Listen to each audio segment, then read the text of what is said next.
Ruh-roh, Raggy. Hello. I haven't seen you guys in forever.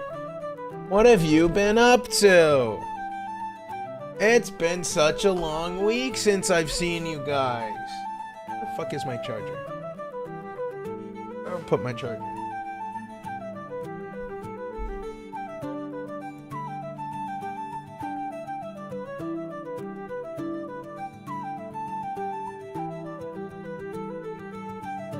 I have found my charger. Was looking for it, now I have found it. Finally see you guys in chat. Whoops. Whoops. Keep knocking everything over. I'll lower this music. It's a bit too Irish. It's a bit too loud. Smack the microphone while I'm at it. I didn't even realize the channel I'm playing this off of is called The Shamrock and Fiddle Cafe. Happy St. Patrick's Day, guys! Hello, Texan. What's up? Hope you guys are having a wonderful St. Patrick's Day. If you did anything, that's pretty epic. Did you guys do anything? Anything fun? I'm currently in one of the shittiest hotels in the shittiest Texan cities to go look at cool spaceships. Houston? Houston, Texas? That's where all the spaceships are, aren't they? Yeah, Houston. Well, they got the Astros, so they automatically got to be pretty shitty. And the Texans.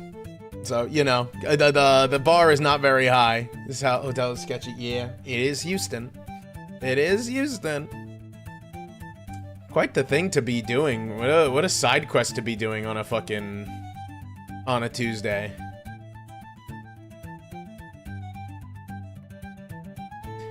But we have, inspired by the Discord call from yesterday, I was very interested because I was listening to we were talking about the handhelds, about like failed handheld consoles and all that good stuff. I was wondering what like serious bombs of video game consoles were. So I'm decided. I was looking up some videos earlier, and I have a few. He's interested in fails in general. Well, that's why I'm friends with you, Knives. Hi, Knives. Hope you're having a wonderful St. Patrick's Day. If you partake in any of that.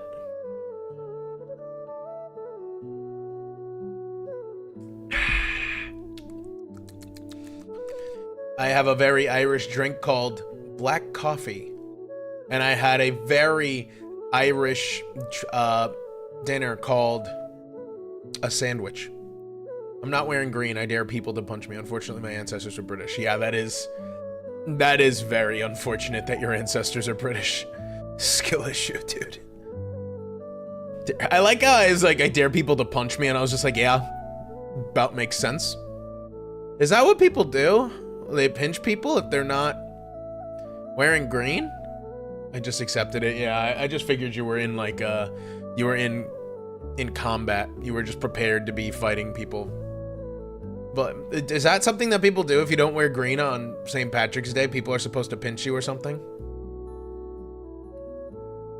Usually, Mama Meringue will make like what's that stuff called? Corned beef and cabbage for St. Patrick's Day, but like corned beef was too expensive this year, so we're just like, take a rain check on that one, okay? Okay. Well, we'll wait till the corned beef goes down, like tomorrow when it all goes on sale because no one else wants to make it.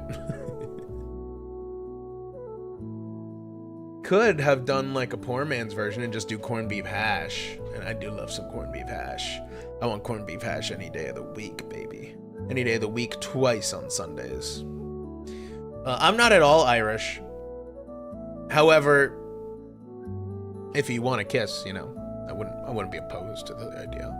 I wouldn't be opposed if that was, you know, to be Irish for a day. I'm trying to like turn my head as if the hat is gonna turn, like it's not just a straight on downtown look better than where I am. You are in Houston, so how much better can it be? This is the dollar store. How good can it be?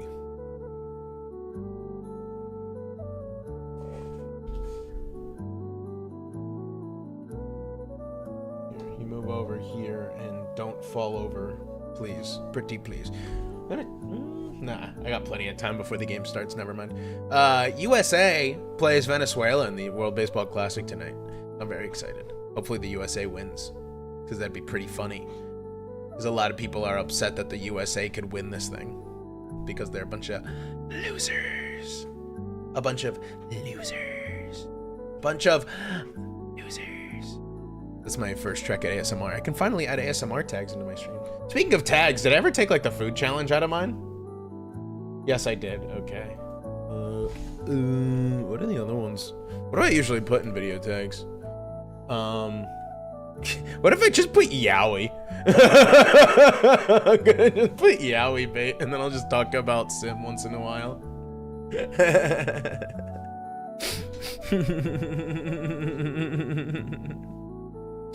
It's gonna be a real rude awakening. Art Mother, give me strength. Art Mother. Art Mother, lend us your energy. Art Mother.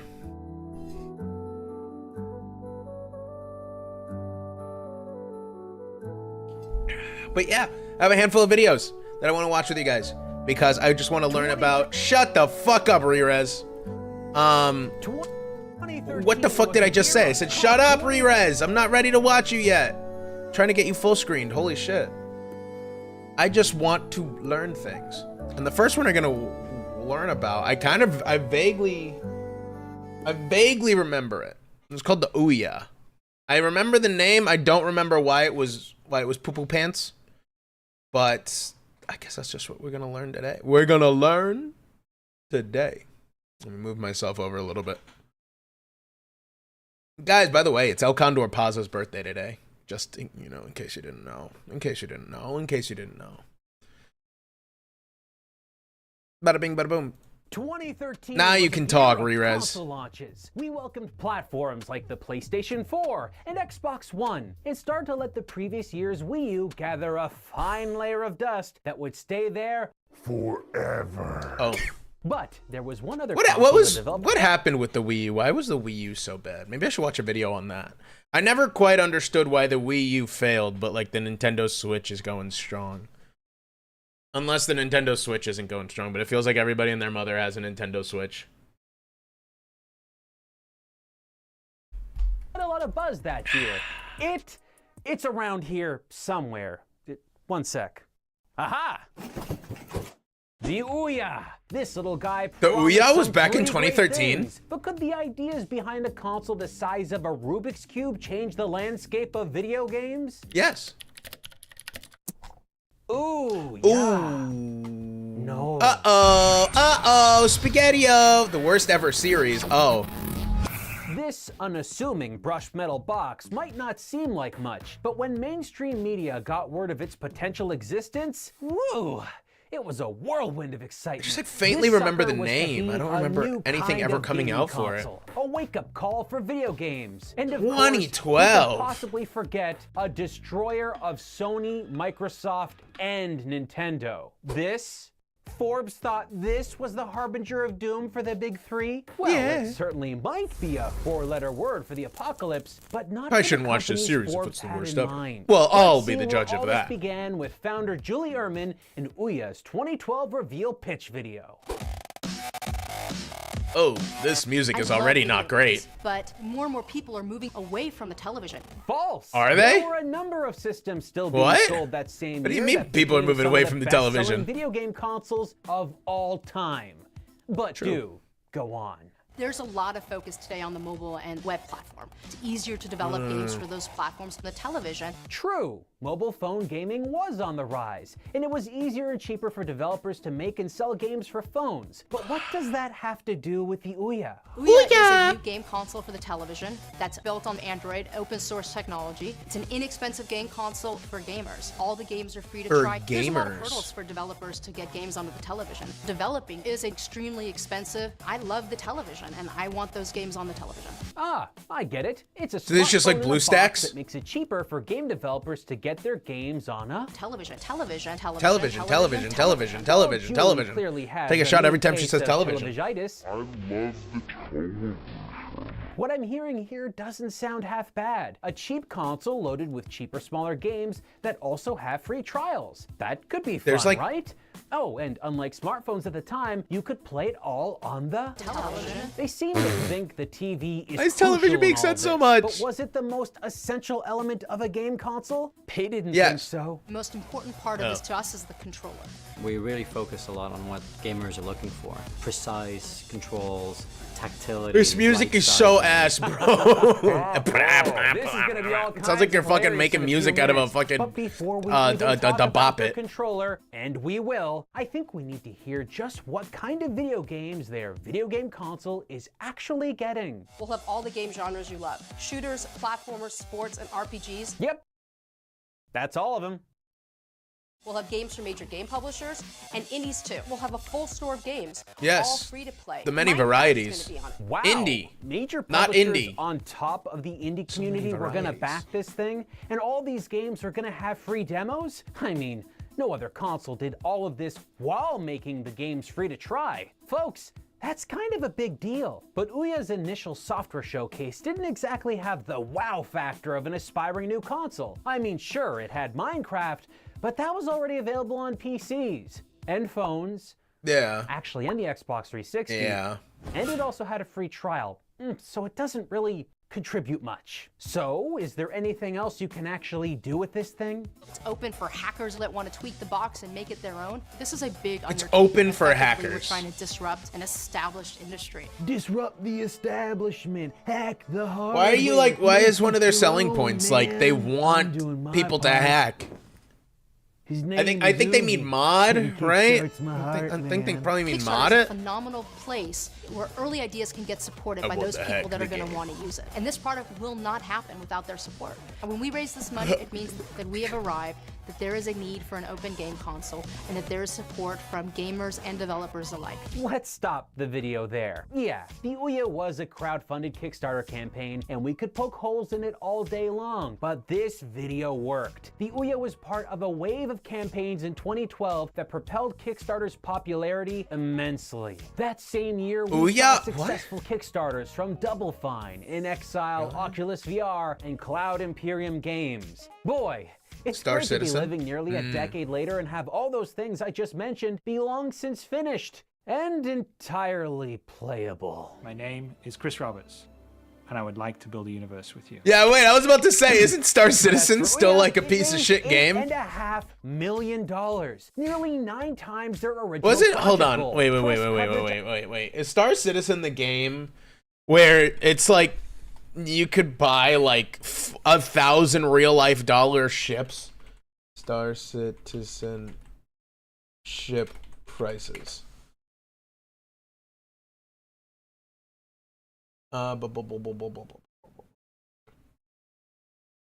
Yes, but how much in like real people money? In actual real people money. Come on, stop with your fucking credits.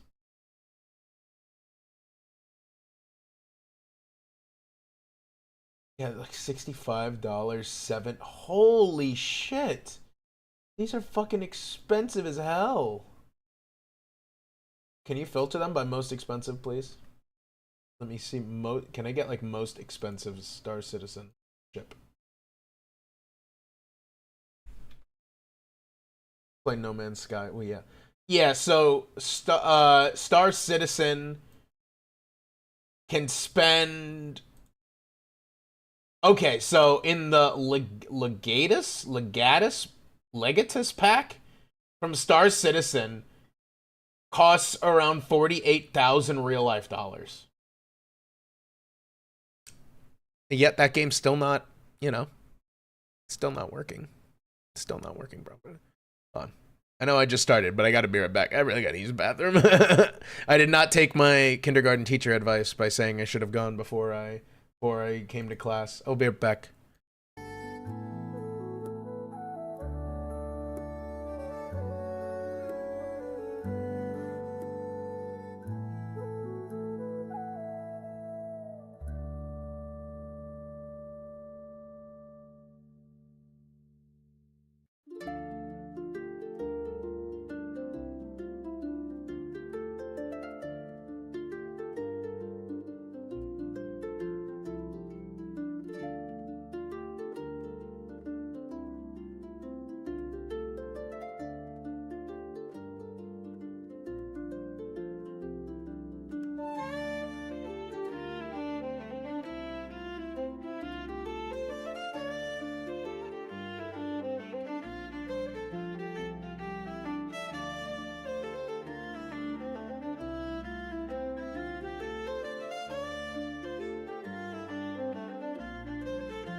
I live. I live. Just barely. I live. Sorgi. Sorgi. Hello. Hope I wasn't gone too long. We returned to the Ouya. Of this underdog game machine kept the support rolling Game on machine. in. Yes, cash was piling up. Oh, Yes, shit, look at all that money they're enthusiasm getting. for the little indie box that could was high. shit. But the console and its pitch had its fair share of skeptics too. And seriously, who could blame them? At $99, the console price point was head. Yeah, 99 is pretty low. crazy. But Wasn't what did like that wasn't the cost us? GameCube at launch so only like $99?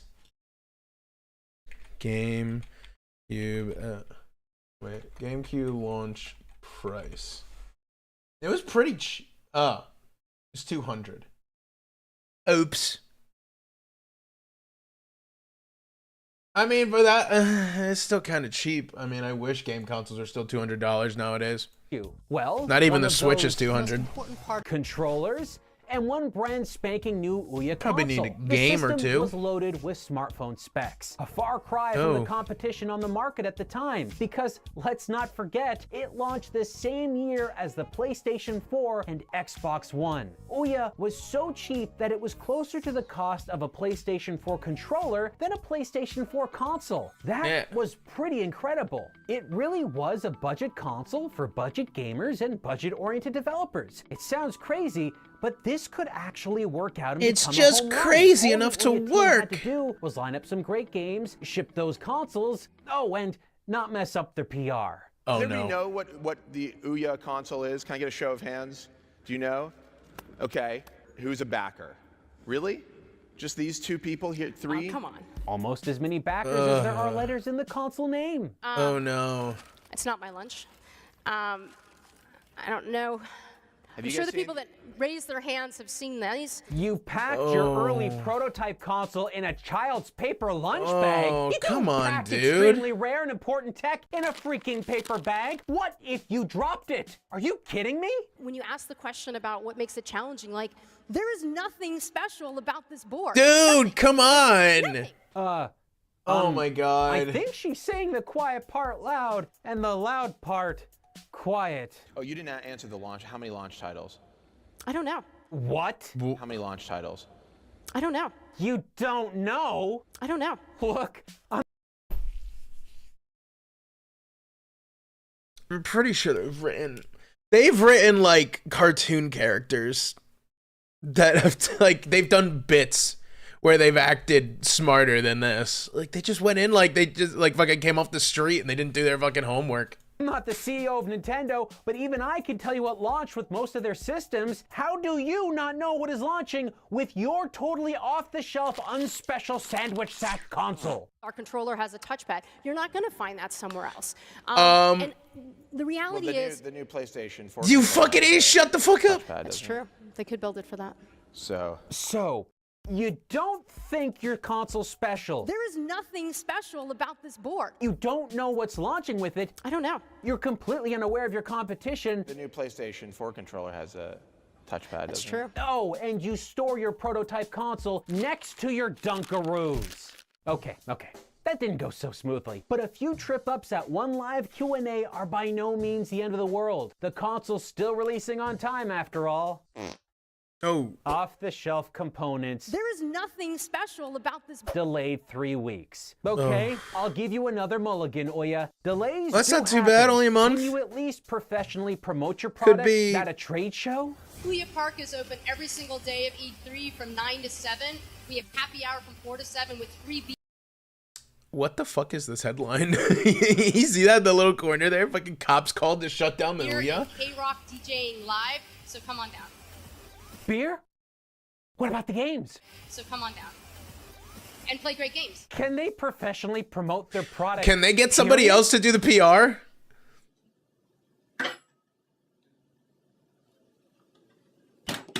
Was that an axe?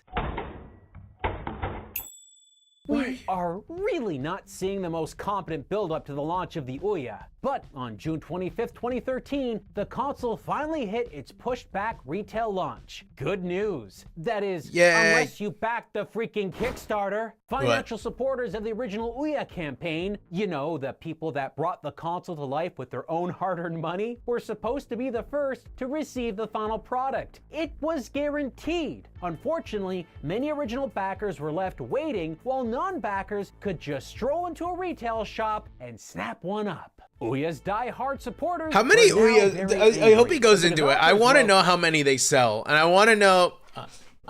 Actually, you know, I'm gonna jump ahead of the video here. I'm gonna jump ahead. I need to know. Can I buy an Ouya right now? Ouya used for sale. I mean, what else would it be? Fucking brand new in the package? No, I did not mean the Audi. Thank you. Ouya consoles for sale. $200. It's more expensive now than it ever was. Ouya Android Power video game console with controller, no cables. Controller. The Ouya controller just looks so fucking shitty and flimsy. Ouya silver console with controller and original box. $75 on Amazon or on eBay. I kind of want to buy it. I'm not gonna lie to you. I kind of want it. I mean, I don't know. I'm assuming that the I am assuming that it is, since it's like you're not getting a disc in that thing. I assume like the servers are down and you can't actually access online anymore. Okay, right? Well, over on the development side, the Ouya team announced the Free the Games Fund, their way of giving back to the indie dev community, and possibly securing some tasty Ouya exclusives. Oh. Here's how it works. Basically, a developer entered their game and promised Ouya 6 months exclusivity on their platform. And if they could raise more than $50,000 on Kickstarter, this fund would match that amount in support of up to $250,000. The participants that raised the most would even get a prize of an additional $100,000. Big promises. No, that's good. Shouldn't be hard for humble-sized developers to take on a campaign and drum up 50,000 magical dollars. It's not like Ouya was pitched as a console tailored for developers with monetary constraints to have a place to release their dream projects that wasn't price-gated like Ouya's big boy competitors. That's what Ouya's going to bring back to gaming. You're not limited by how much money you have in the bank or how many people you work with. Could this ingenious scheme to get exclusive games possibly go wrong? Ouya! Free the Games Fund entrants Elementary My Dear Homes, The Eye of Draconis, and Gridiron Thunder were accused of having unsavory donation activity. Hold on. Range and Gridiron Thunder. How many did that have? Fund entrants Elementary My Dear Homes, The Eye of Oh, delicious. Draconis and Gridiron Thunder were accused of having unsavory donation activity. This ranged from suspicious backers to developers freely admitting that they were gaming the system. Gridiron Thunder alone accumulated $171,000 from only 183 backers. After $1,000 per Ouya backer. blog response, and Maybe they retooling just had like aspects of the Free the Games 183 Fund, darks. Sometimes you have to put a project out there to get that feedback to know how to make it better. Many creators were less than Or, impressed sorry, should I with say Ouya. cup chairs? The company no longer came off as being truly in support of small creative teams. But surely they were still pro-consumer. That crisp, newly distributed Ouya and its loyal adopters were the company's #1 main focus.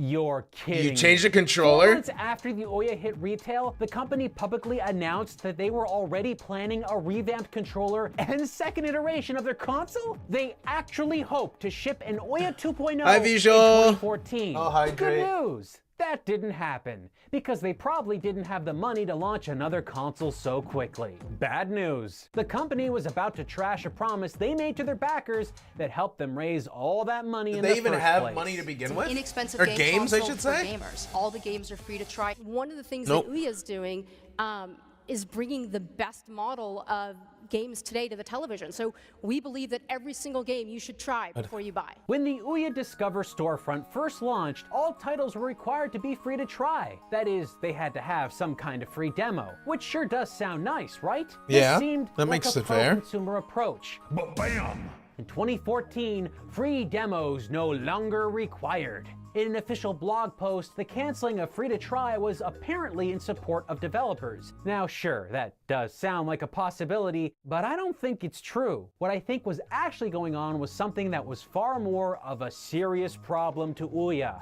According to CEO Julie Ehrman, in Ouya My dad bought an Ouya back in the day, and the most fun I had with it was playing with the plastic I see one on eBay right now that's like $70, and I really, like, I kind of want it. Like, I kind of want it, but I doubt that there's any way I'm getting a game on that. His very first month on the market with the free-to-try model, 73% of Ouya owners had not purchased a single title on the storefront. What the hell is it good for? Like, what could you... That means that for roughly every Don't 4 think you've people seen that what an purchased Ouya looks an like? Ouya, They've showed it a only few one times. actually bothered to buy It's that, like, a brushed game. steel-looking Yikes. cube.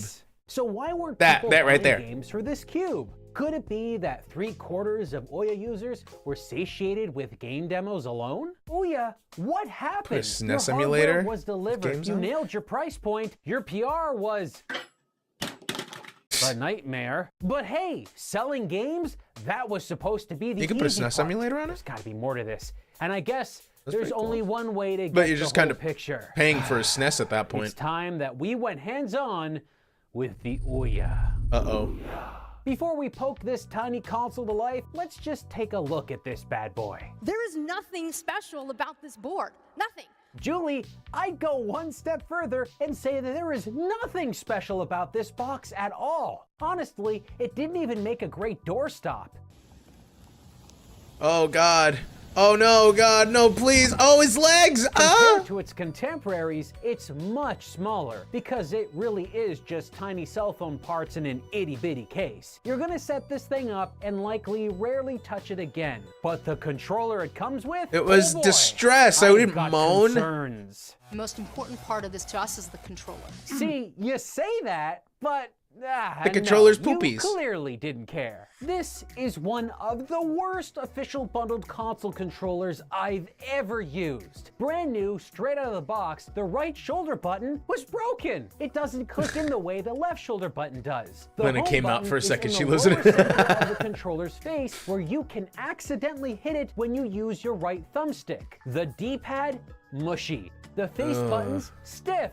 And worst of all, if you press too hard, they can get jammed beneath the controller's faceplate. Oh my and God. the faceplates? Oh, They're attached with a handful of magnets. Removing and replacing them not only feels cumbersome, but it makes the build feel cheap. Instead of putting a single battery compartment on the back, like an Xbox One or 360 controller, they are in 2 compartments underneath the faceplates that makes the controller feel far less structurally sound, leading to a Why very is loose U a feeling button? build 'Cause it overall, spells which is Ouya. probably why they skipped out on putting rumble in the controller, because if they did, it would probably shake itself apart. The most frustratingly confusing design choice though, not including a start or select button. This should have been standard, folks, and it's a huge misstep. If developers wanted to port their games over from another platform that did have start or select, or if gamers wanted to emulate older games, they'd likely need to do some serious button reconfiguration. Moving on, let's go ahead and start the device. that thing doesn't even look satisfying to start. Like most game The consoles, menu when they layout start is up, it's a pretty little simple and satisfying, isn't it? functional. Not surprising, as at its core, It's just really like a little- is just an Android a little- device. In fact, there are tons of options and visuals here that look just like what Yeah. you'd get in a basic Android phone. Instead of making Looks like a my new, Android finely model now. tailored OS from the ground up, like what Sony or Nintendo would have done, But, Ouya saved hell big bucks yeah. by I'll sticking with make some thinly room. I gotta altered download smartphone ass. software. Typically, this would be a bad move, but in this case, it's the only thing they didn't f up.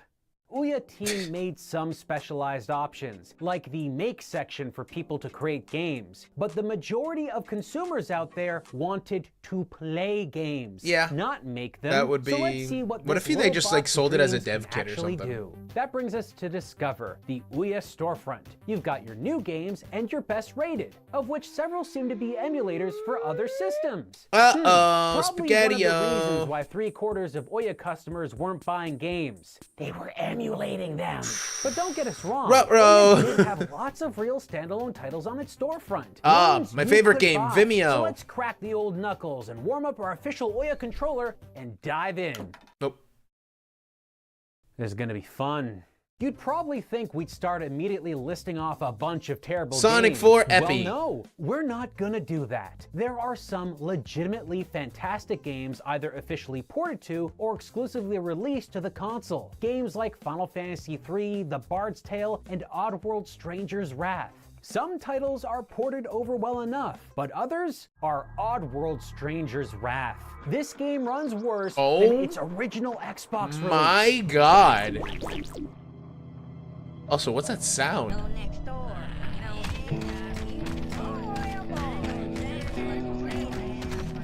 Shocking, seeing as how the Xbox version came out the better part of a decade before the Ouya version. There are plenty of games with varying degrees of quality. Some ports are by teams obviously not focused on properly supporting this platform. Many games are just Android versions that feel like they hastily shoved in support for the Ouya controller, which again, wasn't so hot.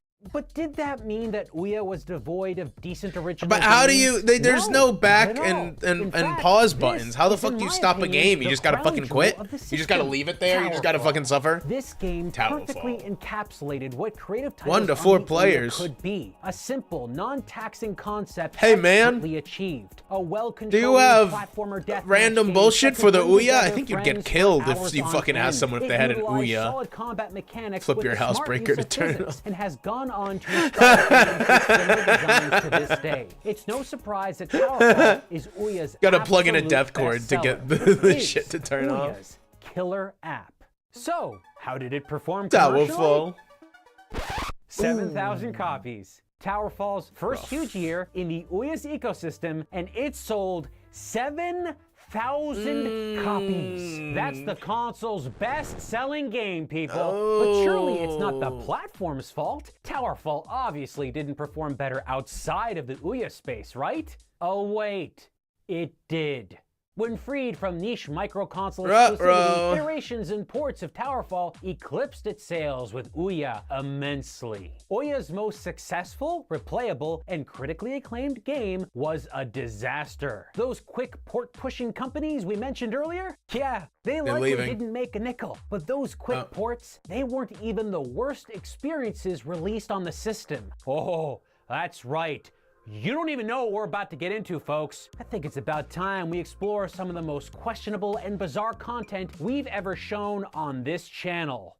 There's gonna be like Newgrounds on Ouya. But- It's just gonna be a while. But let's A go! game where a Yeah, collection of here we go. objects Now we're talking. at your butt. Meat and fuck What Kingdom, kinds of Steve. objects? Me, Well, huh? regular things like teddies, nut, God's dish, and sword. If you drop these things, you lose respect. And we all Yeah. know how every butt wants mad respect.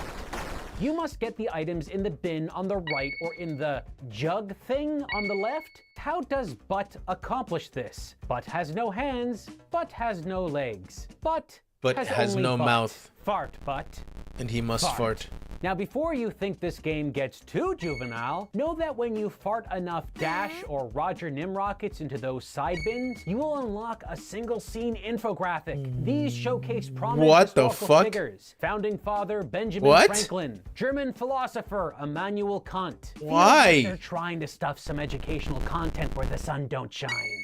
But this ain't the only don't know. I edutainment think that title should have on been the Game of the console. Year. Esperanto Animals. What year did this Ever come want out? to point Fucking at an animal 2013? and scream its Fucking- name in the world's What most won widely Game of the Year in spoken 2013? international auxiliary language?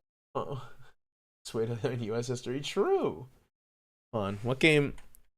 What game won Game of the Year 2013? Oh, fucking Grand Theft Auto 5. Duh. Yeah, so Butt came out the same year as Grand Theft Auto 5. In all honesty, Butt should have won. Which? Aglo. Aglo. Aglo. How about an egg? Ovo. Oh my god, it's knives. Ovo. Oval. Ovo. Well, have we got the game for you? Kato. Gatto. Kato. It's Nicomari. Gatto. Kato. Gatto. Here's some detailed Gatto. infographics. Kato. Gatto. Kato. What language is this? Gatto. Kato. Gatto. Cat. Oh. Congratulations! You can now say cat in a language that 0.001% of the population of Earth understands. Next game. What language was Laying that supposed to Banana be? Tree. This is a game about planting banana trees on a desert island. Seems You like can a choose to really either bad eat your Roblox. Yum yum bananas or stab them right really into bad the flesh of the Roblox earth. game. Hey, look, more banana trees and more Banana. bananas. Oh. This is the entire game. Do you know how to say banana in Esperanto? Repeat after me. Banano. Banano. Banana. Oh, Esperanto. Where the fuck is Esperanto from? Good job. We've officially wasted less of your time than Blaine Banana Tree wasted of ours. Esperanto. It's you versus Amy in the ultimate blood sport. Coconut collection. Collect those nutters as fast as... Esperanto is the world's most widely spoken constructed international auxiliary language, created in 1887 by L.L. Zamenhof to foster peace and cross-cultural communication. It features a phonetic, regular grammar with no irregular verbs and a flexible agglutinative vocabulary, making it significantly easier to learn than natural languages. So it was meant to be a universal language. Gato. Gato. I'm gonna learn. Do you think they have Esperanto on Duolingo? Put them coconut hut. Your character has a big gnarly head and constantly looks like he should be losing his balance and toppling over like the top-heavy flipper-footed creature he is. Coconut hut. An invisible wall in the water keeps you from swimming Not away popular and enough. drowning I'm gonna look. yourself to escape this punishment. Coconut Esperanto. hut. 3 meters of rainstorm. Duolingo. Coconut hut. At Telrix. For anyone worried that Oya doesn't have everyone's favorite gold trinket collecting spinny hedgehog, we say this. Oya has Sonic Oh 3D. shit! And fucking Duolingo has Esperanto. That's amazing. That's incredible. Maybe we should make that into a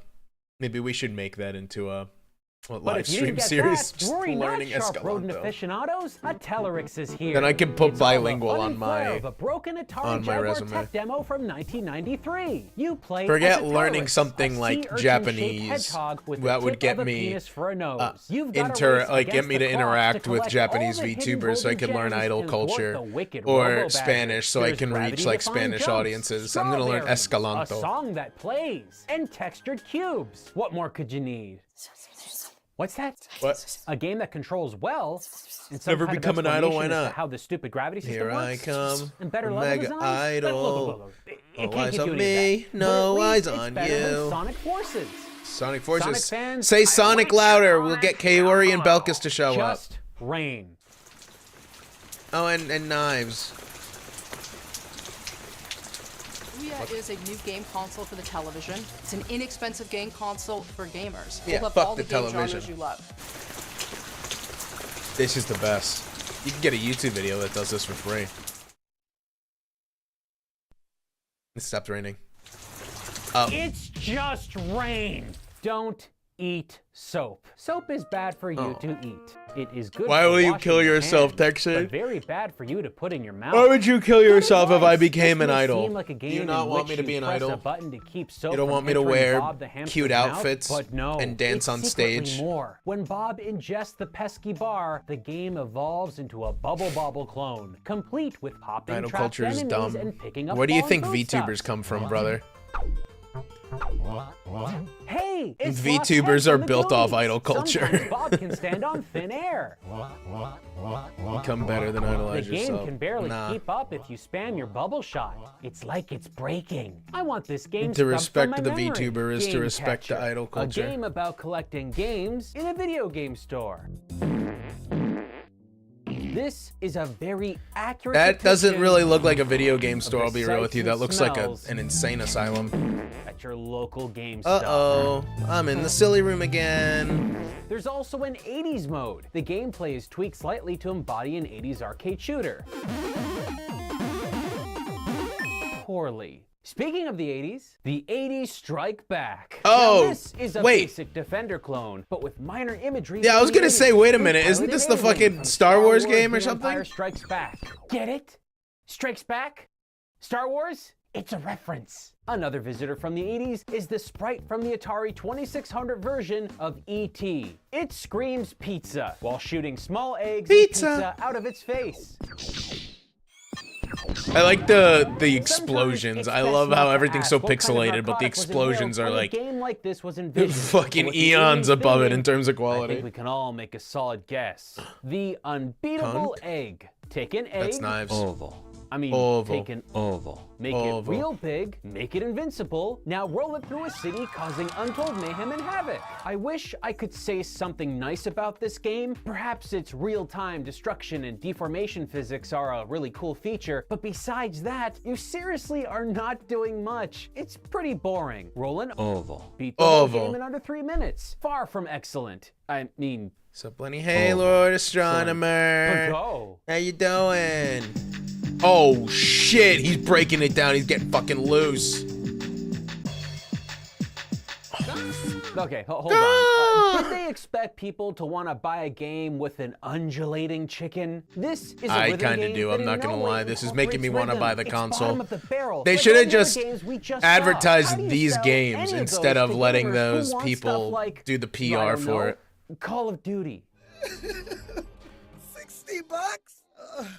This game sucks. They screwed me.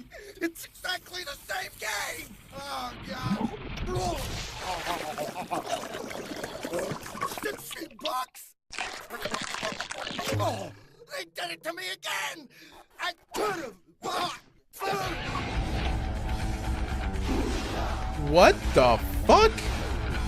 Did any of So I can Oh, yeah. either bludgeon myself with What my the spine in a fuck? pool of my own vomit or play an Ouya?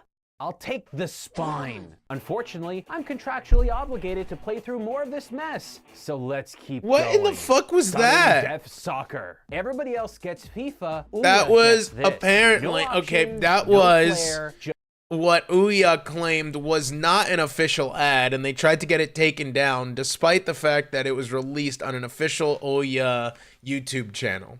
Why does American cartoons insist on having the most grotesque art possible? Astronomer, you make a really good point. There's a tweet that says the same exact thing.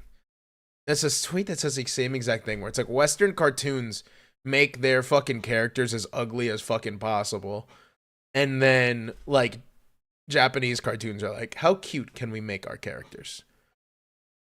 And I think that's why cartoons are looked down on as a medium.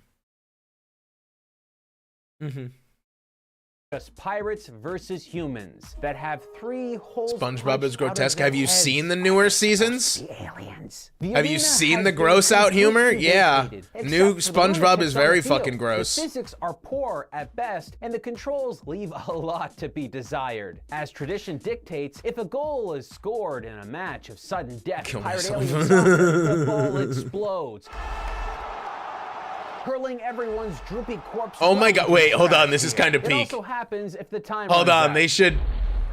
Best game so far. Hold on, wait, that's actually kind John of peak. I'm not gonna lie to you. Someone Nipples. screams the title of the game at you while peeking their microphone. Those darn Awesome start. The way this game works is you place nipples on the breasts based off a hint given to you before the current breasts are on the screen. This is a functional game, which is more than Is he gonna get me Santa's banned? World War. This game is titled Santa's Nipples! War on Terror, but the thumbnail says Oh, differently. yeah. Regardless, both titles are missing the apostrophe at the end of Santa's between the A and the S. That's attention to detail That's that just plural. begs the player to dive in, isn't it? You control Santa, Santas. He throws snowballs at Santas. soldiers carrying firearms. Santa's literally brought snowballs to a gunfight. You might not think this looks great. You're correct. But I actually have the game zoomed in. Here's how it really looks. Pull her out! Look What at that headroom. the There's enough fuck? real estate to be playing a better game up there. Gato. These characters are so far away, Gato. I can't even tell what Ovo. emotions they're supposed to be portraying. Are they angry at Santas? Does Santas enjoy offing people with snowballs? No one I would. knows. If you lose, it jumps to a screen that says, submit. That's scarier than it has any Submit. right to be. Now. Zepto Racer. No track boundaries, terrible steering, and acceleration that goes from 0 to 10,000 in a second flat. I'd call this the most unfinished racing game I've ever played, but then I tried Zepto Racer 3D. Even worse than Big Rigs? Oh. Oh. I mean, wow. it's the same game, but it's in 3D now. I think you can best describe the draw distance here with a confused shrug. I couldn't even begin to try and beat this, and I don't really think anyone else could either. Zeus versus zombies. I always want You to, play I just as want to the know almighty what people Zeus, think whenever they king put of out the terrible Greek games like gods, that. fling Like, what are they lightning going to from thy accomplish? mighty hand noodles. Ha! Heathens, thus thou think Hold thy on, wait, we're can on to something. testify?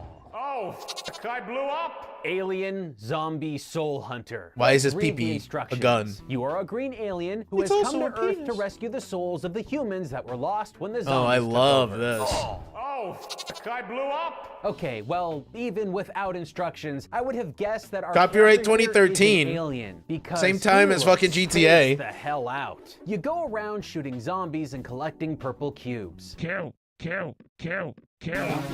The purple cubes are the human souls you're meant to collect.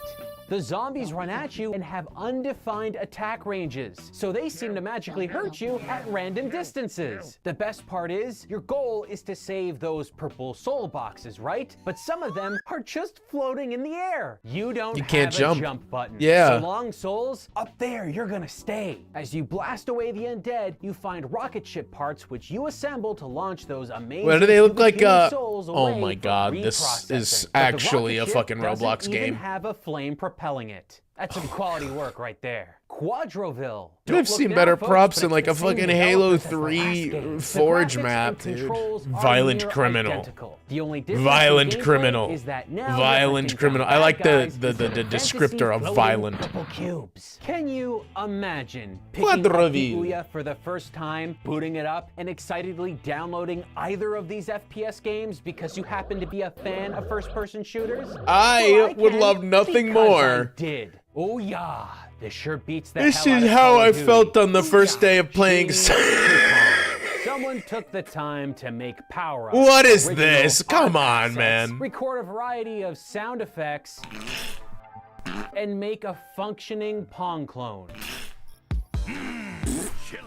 What they didn't do was properly hate scrub their this so much. toilet. They Oh. put more effort into coloring the turd paddles. Now, that game might seem real crappy, but this here may be the crappiest of them all. How is there Massive more? cleavage. Oh, versus I've played this zombies. game. It's a pun, and also, it's not. The story's pretty I've played this interesting, game. so please bear with us. You play as a blonde woman called Blondie. It's not explicitly said, but it's implied that this character suffers from some type of buttoning up phobia, as her blouse lies permanently drawn to the sides through the entire experience. Blondie starts the game searching for a special type of barbecue I mean, I don't see sauce. any issue From with it. there, she meets a charming carjacker with a unique face. Blondie goes on a whirlwind zombie chopping spree. Oh, look before at the way beginning she a walks, bro. relationship that may fan the flames of romance. Ooh la la. Ooh. This game taught me something special with its use of the Ouya controller. Oh, Quick time that- events that last a fraction of a second, which require the player to press face button symbols they aren't completely familiar with, is a nightmare. They had this on the base Xbox gameplay is 360. I as remember simple playing it as in the moving Xbox an Arcade. enemy and either attack low or high with your cleaver. Take on zombie dogs, zombie I like the bangers, fucking zombie muscle she dudes, makes. and housewives that show absolutely no signs of any physical ailment. She just showed up. Do it all again and again and again and again. And she's just and like, again. My two what? favorite parts of this game were, one, when the game crashed and locked up the first time I attempted to play it, and two, when the game told me that the Ouya controller could suffer input lag and that I should use a PlayStation 3 controller. You know what? I think we Even can the stop fucking right here, console folks. you're A playing game on doesn't even want you to use its developer own who made a fucking game controller. for this console is telling us not to use the controller bundled with the console. That's Most what I'm important part of this saying. to us is the controller.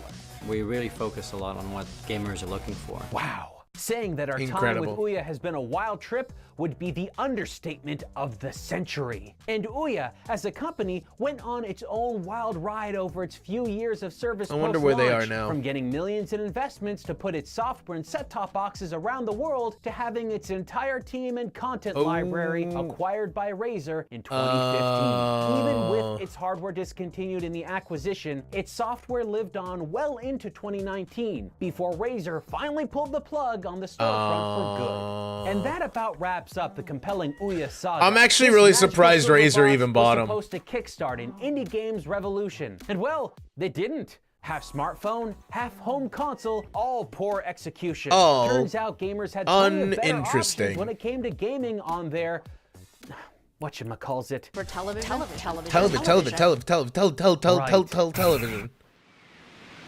Looks like Amy's confused. Looks like Amy's confused. Hey. Oh, wait, this is the next one I wanted to watch anyway. Thank you. What was this guy's name? I didn't remember the last name. Rerez. Thank you, Rerez. I'll give you a like on that video. And the next one, it's just gonna be the blanket. The whole ass blanket. From Actman, failed game consoles. So I'm sure they're going to talk about the Ouya in here somewhere. But I kind of want to keep the whole thing a big old secret. Sony, Microsoft.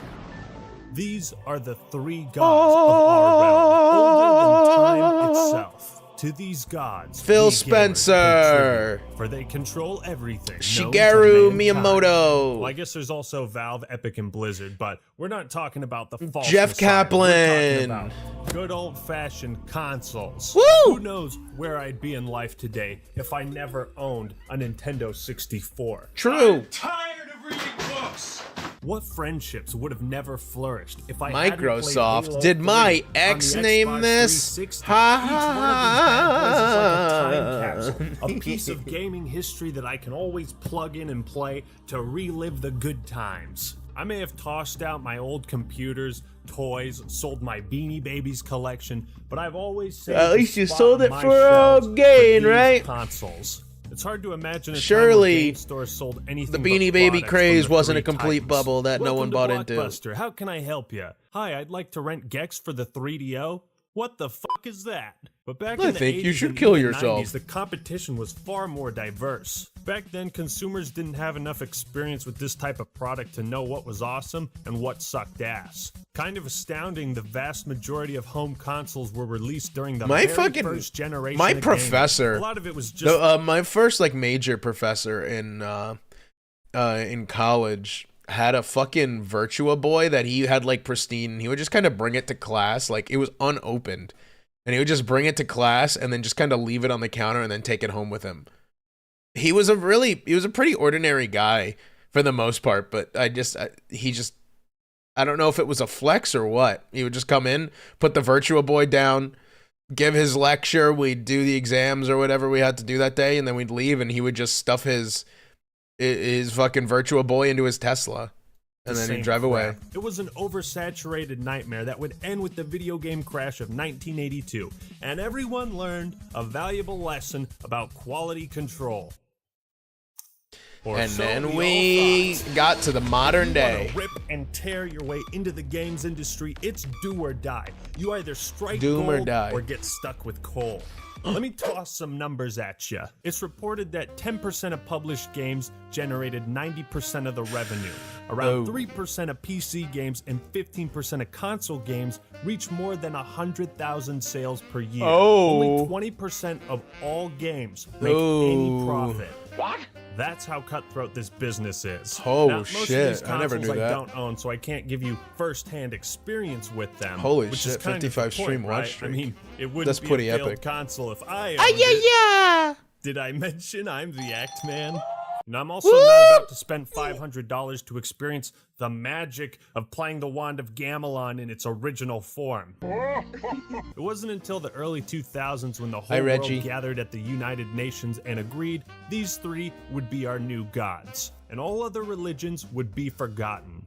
But why is it like this now? Why is it so hard to make a successful home console? These are tough questions, but I wouldn't be the Act Man if I couldn't answer them. So hop aboard my magic school bus and let me take you on a history lesson. It's time to Why'd take you a throw look it in the bin? back at the biggest console flops in history and find out where and why they went wrong. But first, what's that? But first. Is it a bird? A plane? No. It's the Ad Man. And Oh, he's playing Ad Pascal's Man, Wager. no. What a hero. Pascal's Wager is a premium action-adventure game with tense combat and invigorating boss battles. It's Taking just place like in a Dark Souls. fantasy land, you'll It's like encounter Dark Souls tons with of different guns. Monsters. Get back, you fiends! Originally made for mobile devices, Pascal's Wager has been updated and ported to Steam. The best I gotta part say, folks, about as a this mobile game is that this you is could a play it huge on the accomplishment. Ouya. But it's even better on PC because the definitive edition comes with To all play the on your bonus content television. and expansions. Not to mention 4K resolution, uncapped frame rate. There's an engaging talent tree, progression that makes you feel stronger. While it has some similarities to Dark Souls, it's actually really unique because you can swap between different characters and playstyles. Want to be a dude who swings a coffin around? You can do that. And there's a ton of really unique But why would you do that? mechanics. That seems very Attacking impractical, bosses sir. will cause this insanity debuff to increase. And if you don't use items to get rid of it, the boss will transform, get new moves, and become stronger. That's awesome. It's like an optional second phase. Honestly, I was really surprised with Pascal's Wager. Can I and be- there's a lot can I more be a to lady it. in I latex if barely you really scratched wanna the be? surface. So check it out, folks. Buy Asking for a friend. Pascal's Yes. Wager today Yes, you using can, the link Texan. in the description Latex and it the up. pinned comment. And thanks to Pascal's Wager for sponsoring this video. Thanks. Zombie, hey, what's up, man? What are you doing? For me, dog. If you had a We're time learning machine, about what would poo-poo you do? consoles. Maybe go back and stop Hitler from rising to power, prevent the JFK assassination. If it were me, I'd go back to 1995 and destroy all And prevent video prototypes of the games from Virtual ever Boy. being made. Oh, look at that, the Virtual Boy. 1995, Like, the mention Game that. Boy was kicking ass. Nintendo had barely emerged victorious from the 16-bit wars against Sega, and Project Reality, aka the N64, was on its way. But like DJ Khaled, Nintendo was suffering from success. Tease and the thus Len time. spawned a brilliant Ooh, the idea. Len time. Virtual tease the Len. reality. It was a mind-blowing concept at the time. You could takes a even lot. say it was You'd have to work pretty virtually hard at that. unheard of. Virtual Boy is so advanced it can't be viewed on conventional TV or LCD screens. I don't know about that. Couldn't That seems be a bit viewed on much. conventional TVs because it caused eye strain. My eyes, my beautiful eyes! Holy Nintendo shit. paid $10 million for the technology perhaps? to What the develop fuck? the Virtual Boy. Why does everyone The call me problem was Stinky? they released it unfinished. Now, this would be totally acceptable today, Whoa. but back then, games and game consoles actually had to be complete. It's essentially what we have now, except the design is atrocious. The first question Just you probably have $9.99. is, how the hell do I play this? Is there a head strap? Is the stand adjustable in any way? Is there anything to make playing this even slightly comfortable? Nope. No. You'd have to Nope. slouch like a gremlin just to get line of sight. The first thing you can screw up with a Try really console hard. is its design. But the second, there weren't many titles that could take advantage of this 3D technology, and the ones that tried could easily be replicated on an older system. If you compare Red Alarm to Star Fox on Super Nintendo, I wonder if no Virtua Boy was just way too ahead of Virtua its Boy had a time. mediocre, minuscule lineup of games. And did anyone really want to look at this for more than 30 minutes? If you like, Why is it just Monochrome and all the color red? Buy a Virtual Boy. That's what the ad should have said. Now, it was promoted as a portable console. What, were people expected to bring this to the freaking park? The advertisement showed some kid lying down on the grass. Who the hell wants Showing to up play to a games lady's like house that? and you're like, And if girl, you wanted a portable I'm about to console, show you something you've never that's seen the thing, before. so many of these consoles failed simply because there was a better They re-released it for the alternative. Why risk what? your money investing in an experimental No fucking shot. They re-released the Virtua Boy. What? Hold on. I gotta move my coffee out of the way. I almost just fucking spilled it on myself. Google. Nintendo Switch Virtual Boy. Virtual Boy for Nintendo Switch 2. This was recent. I could still buy it. It's $100. This is recent, bro. And it's still just the games they had. They didn't even add any new ones.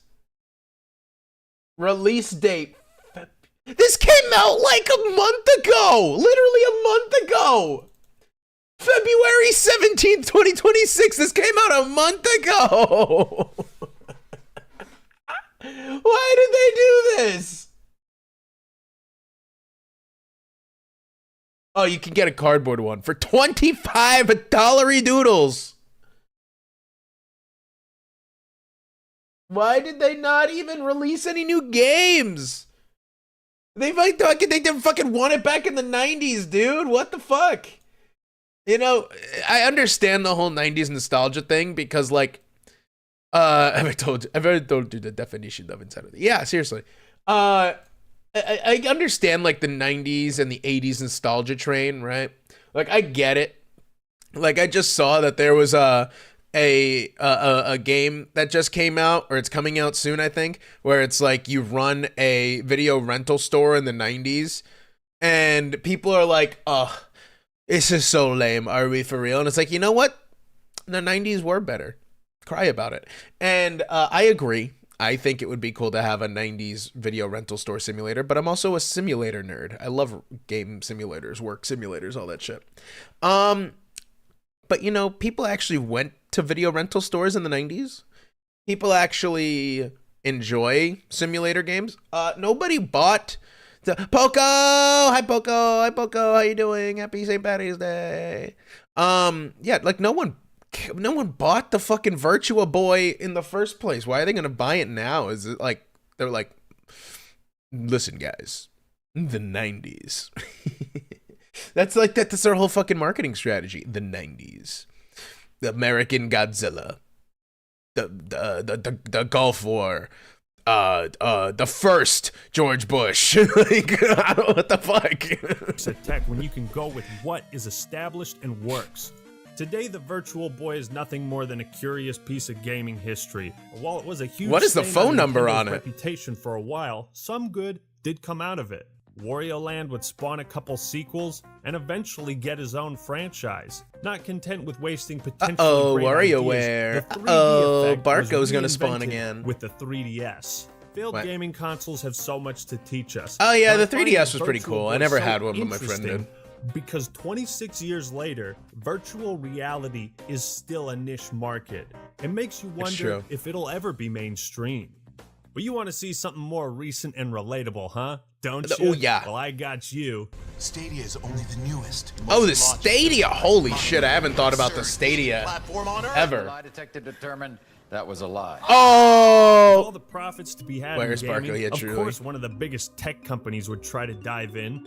How hard could it be? I remember going to Fuck, I PAX forgot West in about the 2019, Google and Stadia. I think had a Google booth forgot where about you the could play Stadia. Doom Eternal. Still have your The original guy there 3DS. told I me still have all my about the DSi. It console, still works. how It still has my worked, and copy why of it was so Pokemon cool Black, and or no, revolutionary. Pokemon And White after too about in it. 5 minutes of him talking, I just sat there and I was like, I don't have a clue what you're talking about, Phil. Not a fucking clue. I didn't understand the concept then, and I still don't now. All I can say is playing Doom Eternal on Stadia was like gaming on a 10-year-old computer. From what I understand, it's like a cloud gaming thing. Soft modded. Google has all their servers What's around preventing the it from world, being and hard instead modded? of needing a high-end PC Happens to the best play of games us. at max settings, you just buy a Stadia and the server streams it to your computer. Of course, if you claim your system can run every game at 4K, and your system can't run every game at 4K, well, there's a wee bit of a problem there, lad. Oh, that's what the Stadia was. It was like a little fucking PP attachment. The What? Stadia's performance was entirely based on your internet connection. Oh. When it launched, most people realized it wasn't everything Google made it out to be. Many called it a beta product and said that it should have been labeled as such. Users also found their complaints fell on deaf ears as Google wasn't really keen on this thing called communication. Well, that's strike three. If you can't be honest and straightforward with what the game They plan tried to is, run how you're gonna Cyberpunk on address the Google major Stadia? complaints and That fix shit this didn't even shit, work on a I don't computer. want any part of it. I'm not gonna sit around waiting for you to figure it out. It also doesn't help to be selling a mandatory subscription service alongside. Strike 4 is when the creative director tweets out some shitty hot takes about how streamers should be buying a... Hold on. Let me read these. Alex Hutchinson, Bang Bang Click, from October 22nd, 2020. To be fair, maybe he was just inside for a long time. Yeah, maybe the Rona got to his head. Streamers worried about getting their content pulled because they use music they didn't pay for should more be worried about the fact that they're streaming games they didn't pay for as well. It's all gone as soon as publishers decide to enforce it. The real truth is the streamers should be paying the developers and publishers of the games they stream. They should be buying a license, like any real business, and paying for the content they use. Bro. Fuck. Oh my god. I think my brain, like, subconsciously muffled the memory of the Google Stadia. Like, oh my god, I remember seeing this motherfucker say this bullshit. Like, there's so many games that without a fucking... How dared, yeah. Without a fucking without streamers playing their shit, they're not getting popular. I think there is, regardless of your opinion on Peak, like the fucking the developer for that is like the most honest fucking developer, or most in tune developer I've heard of, which is like, it's like yeah, you know, it's like, we made it $8 because $3 is essentially $5, and $5 is essentially $10, but $8 is basically $9. So, you know, it's like, yeah, they're pretty cool. I like the developers of Peak. She, whatever team. I don't really know anything about the developers outside of their like social media. They, they know what they are, and that's fine. Also, random. You guys remember when they collabed with fucking Baby No Money? That was really weird. You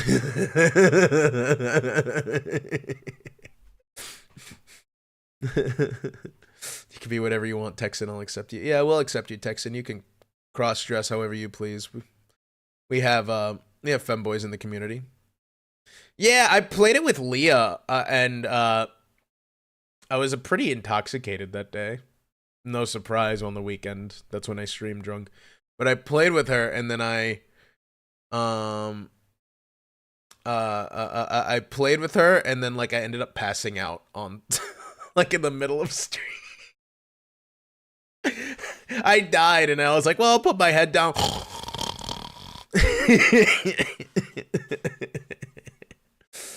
Baby No Money's so popular.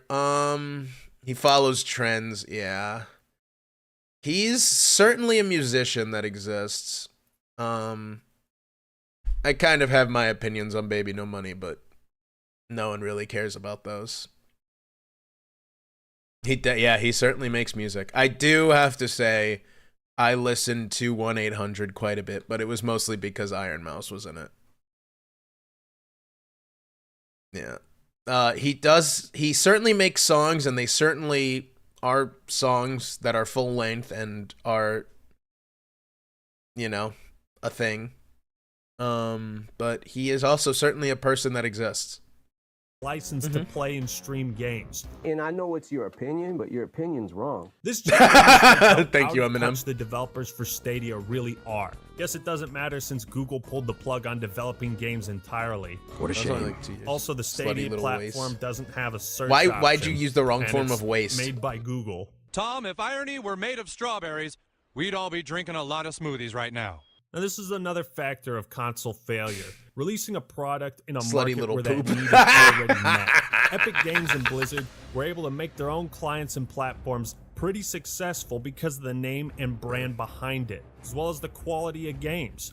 Steam, of course, has been well established for 15 years. You know what's funny? Stadia I don't. has no real They said he said he What's like knows real what the frightening masses like, is how but a like, massive does company he? like Google Because couldn't I've break never into the seen someone be game like. industry. The sales pitch of the All Stadia I'm was saying just too is I've confusing. never I seen. still don't get what the appeal I've is, never seen a and I Baby don't No think Money I stand need page. to. That's all I'm saying.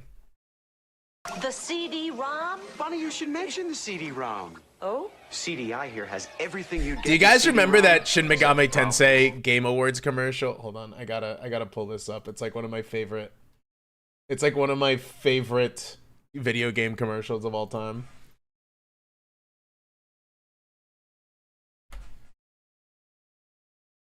I think it's Video Game Awards from like way back in the day. Shut up. Horrible, Edith. Just horrible. What is it, Harry? Oh, our healthcare costs have gone up. Not Kingdom again. Hearts 2 has screwed us again. High property taxes, overpriced prescription medications. Where was Kingdom Hearts 2 during Hurricane Katrina, eh?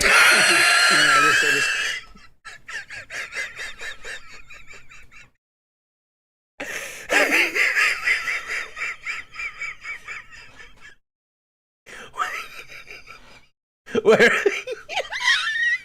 Something we could do about it? Harry, there is. Really?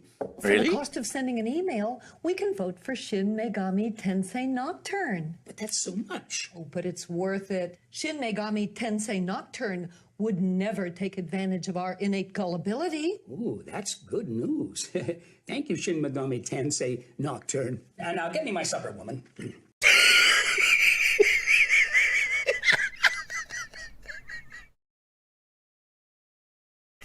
Don't make me use the belt.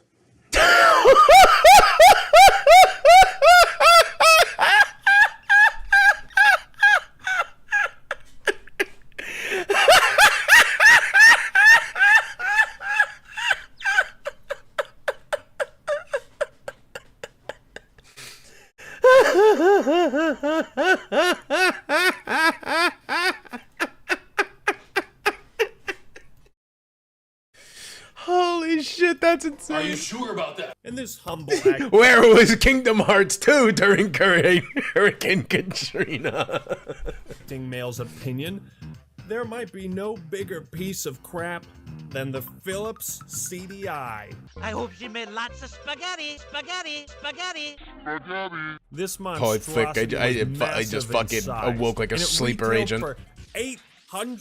$800? Wait. That's equal Missed to opportunity. Look at the time on the fucking thing. For 1958? Really, bro? Come on. Come on. Come on. $100 in 1990. That's equal to $1,380 today. Holy shit. What do you get for paying a blood sacrifice? You're pretty good. Here. Thanks.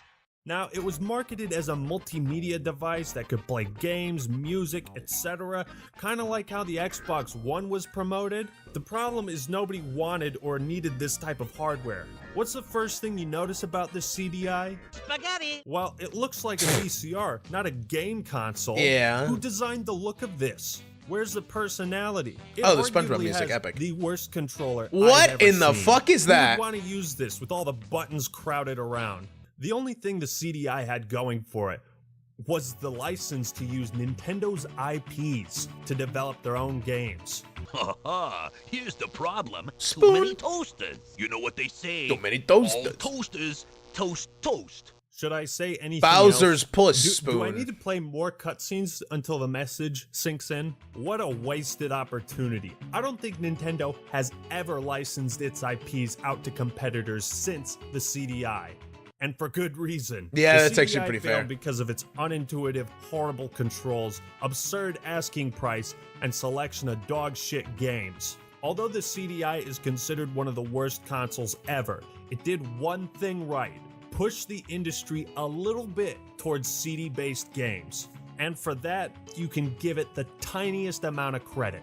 Yay. We wanted to make a great Hey, we just watched this one. Change of plans. For all the consoles on this list, none are as depressing as the Ouya. The CDI and Virtual Boy may have been giant hunks of feces, but at least they didn't start a crowdfunding campaign to make them. Ouya Company sought less than $1 million, but ended up getting over 8.5.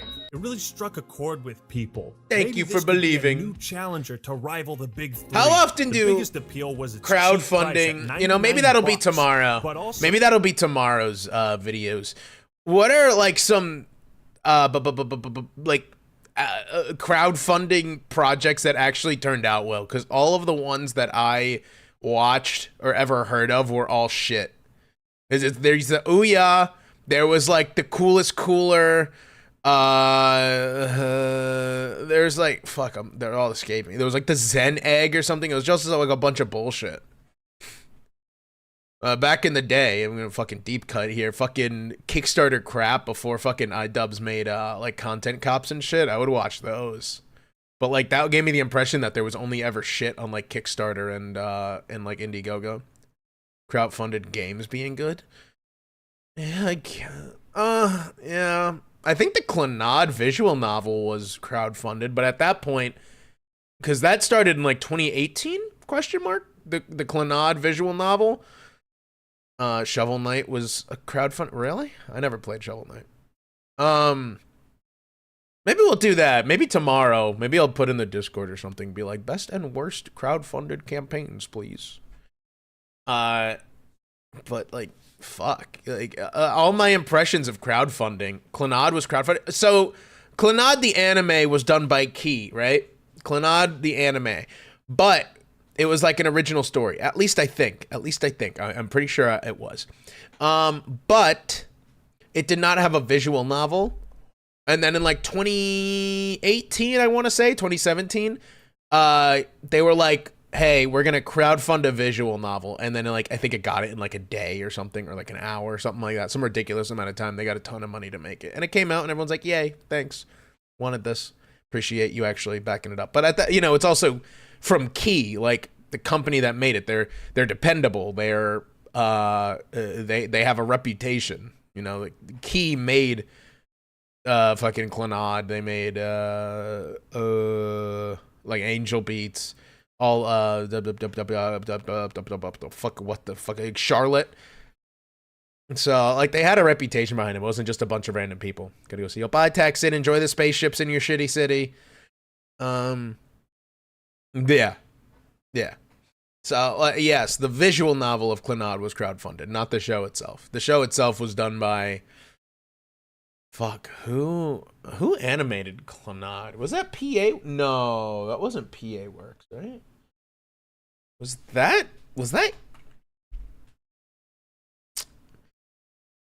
Kyoto Animation? Who animated Clannad? Yeah, it was Kyoto Animation. Okay, so yeah, I was right. Okay, never mind. So you get hundreds of games free to try. Play a demo without committing the money. Wow! And the designers made it with the intention of letting people mod it?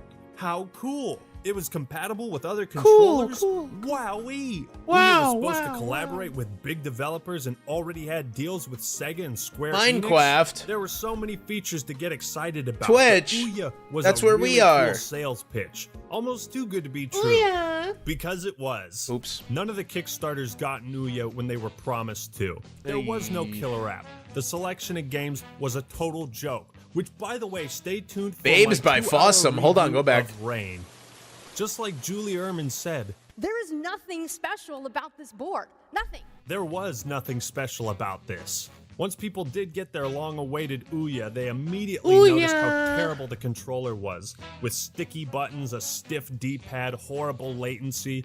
They even priced the controller at $50, half the cost of the console. Within months, the whole thing fell apart. The jig was up, sales were poor, and every exciting promise they made soon turned to ash. Games were no longer free to try like all of the marketing promoted. They didn't mention that in the Ouya video before. I didn't know it was fucking $50. Like half the price of a console for their new controller. Honestly, you know, maybe Ouya was ahead of its time, because now fucking controllers cost like $80 already. So, you know, Ouya just kind of paved the road for that. Fun, the company setup was plagued with scammers. Everything that could go wrong did go wrong. While the Ouya could be commended for having promising ideals, it just wasn't realistic. People behind the project were inexperienced, unable to deliver, and handled everything so poorly that to this day, it still has left a bitter taste in everyone's mouth. He's flushing the fucking Ouya, bro! There's not that many left! They had no way to repay investors, and the whole thing just was abandoned like that. Another curious reminder of how oppressive the game industry can be for those unprepared. Presenting 3DO. I wonder if Ouya would have been in a better spot if it just had better PR. Only in the game industry, or at least had a higher platform, and still be considered a failure. But that's because the 3DO had goals that were unreachable. The fuck is a 3DO? Founded by Trip Hawkins, former CEO of EA. The 3DO company wanted to create a console that would dominate the market and set a new standard. They even had the balls to throw shade directly at Nintendo and Sega. This is a real man's console, bro. Trying to be cool. This is a console that'll put some hair on your chest. Is a pretty terrible idea. Please pay no attention to the fact there's no hair on my chest. Sega were both approached by the 3DO company to license the console. Both declined. A wise move. You have chosen wisely. This damn thing was overhyped to the extreme, with massive marketing campaigns, infomercials. It was Time Magazine's 1993 product of the year. Thank you for answering that. The 3DO boasted cutting-edge technology and claimed to be the most advanced console in the universe. It owned this title for a year. And then the PlayStation came out. $700. Oopsie. Which would be $1,274 today. Bro. Oh, but guess how many games the 3DO launched with? Take a guess. 50. One guess. One. It launched with one game. Imagine paying $1,300 to play Crash and Burn. Unlike most other consoles on this list, it was a fitting game name, I'd say. Had a chance at real success. Later down the line, it got some decent games like Gex and Wing Commander. The console wasn't the problem, the business model was. Most consoles are sold at a loss for profit, but make up for it with hardware sales. The 3DO was trying to profit off console sales. To my knowledge, the only other product that tried that was the 360, and that's why there were so many Red Ring of deaths. It's not a good business model. But the 360 was still fun, at least. Like, the 360 had a strong lifespan. Fast enough for many I mean, granted, it had fucking Halo, so, and Gears of War at its peak. Gamers weren't willing to upgrade with the Sega Saturn and PS1 on the way. It's actually impressive the 3DO sold as well as it did, considering it became antiquated within a year. The 3DO serves as a lesson in business practices. You can have third-party support, great games, a powerful piece of hardware, and an insane marketing campaign, but without proper timing and a more widespread appeal, it's damn near impossible to gain a foothold. Welcome to the real world. Oh my fucking Oh, can you show that on stream? By far the company that tragically holds the record for most failed consoles, Nintendo, is none other than Sega. Oh. At one time, they stood against Nintendo as equals. They had tons of reputable IPs at their disposal. It's kind of impressive that Sega survived so long. The Genesis was just cool. But after, Sega made so many mistakes. The first being confusion about what their next-gen console would be. Within a few years, Sega announced the Sega CD, the 32X, the Saturn, and had a third add-on planned for the Genesis called the Neptune. Which one are people supposed to get? Yeah, dude, what the fuck are you talking about? Releasing these too quick. Terribly for an add-on, but their biggest pitfall was a lack of focus. Not only were the consoles being mismanaged, but their games were too. Sonic X-treme was hyped up so much Yeah. and could have been the mirror image of Super Mario 64, but it was killed by rushed deadlines. And for many years, the Sonic franchise would suffer setback after setback. While Sega couldn't get their ducks in a row, Nintendo Whack. and Sony were thriving in the vacuum of their former success. The nail in the coffin came at E3 1995, where they announced the price of the Sega Saturn. Hear ye, it's only $800. $399. And then Sony comes out and says, $299. Oh! without even touching them. The Dreamcast. Oh my fucking god! Holy fucking shit! Wow, I wish we did that nowadays. That'd be so awesome. Fucking Sony puts on this fucking big ass thing. It's like, oh yeah, look at our console. It's fucking $550. We have totally 0 games on it. Blah blah blah blah blah. And then Xbox, even though they have fucking nothing going for them right now, they're just like $399. And then they walk off the stage, be like, oh shit. Oh shit, there you go. There you little gift of your own medicine, a little taste of your own fist there. That would be, why the fuck don't we do this anymore? Why don't we have, I don't like this fucking shoehorned respect that fucking companies have for each other. I want to see them go blow for blow all the time. Sega's last shot. But at this point, it was too late. The Sega brand had been tarnished in the last 5 years, while Sony became the new rival to Nintendo. And with Microsoft ready to jump into the fray with the Xbox, there was little room for Sega.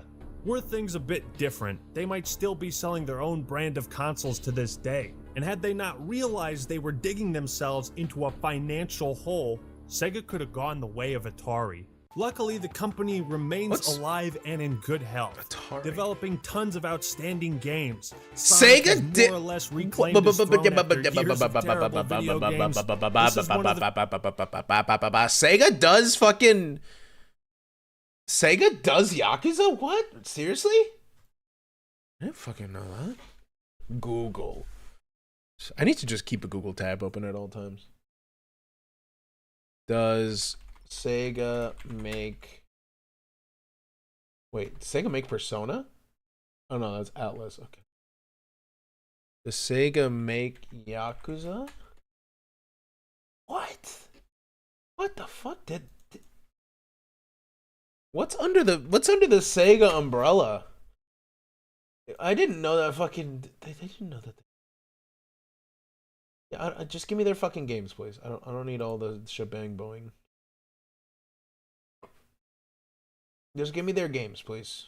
Just give me their games. Give me their games. That's all I care about. I just care about the games. The games. Okay, here. List of Sega games. List of... Can I just get all of Sega games? List of Sega video games. Borderline, Buck Rogers. Okay, this is all back from the 80s. Let me go to like 2000s. What the fuck? Sega has a game called Dick Tracy? Okay. Sure. Sega. Poppy? What? Nanio. Why are you puppy? Why are you puppying over there? Joe Montana's NFL. Okay. Makes sense. Ren and Stimpy. I didn't even know that had a game, but I guess that makes sense. Body Count. College football's national championship. Daffy Duck in Hollywood, because the Sega is the reason for the season. See, I'm just learning this. I didn't know that Sega made Yakuza, so I'm trying to find what other games they made. Garfield? They made a Garfield game? Doraemon. They made NBA Action and NFL 97? What the fuck? Bro, I'm learning all these shits now. Last Bronx. What happened to the first one? I'm not even at 2000 yet. Wait a sec. Did Godzilla Generations? What the fuck? I didn't know they made a Godzilla game either. House of the Dead, Virtual Fighter, NFL 2K. They made the 2K series? No, I thought that was 2K game. They make Jet Set Radio? What?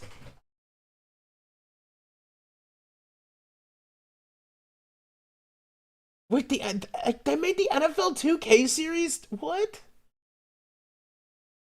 Oh my god, I'm such a fucking fake gamer. I'm a tourist, bro. They made Super Monkey Ball for the GameCube.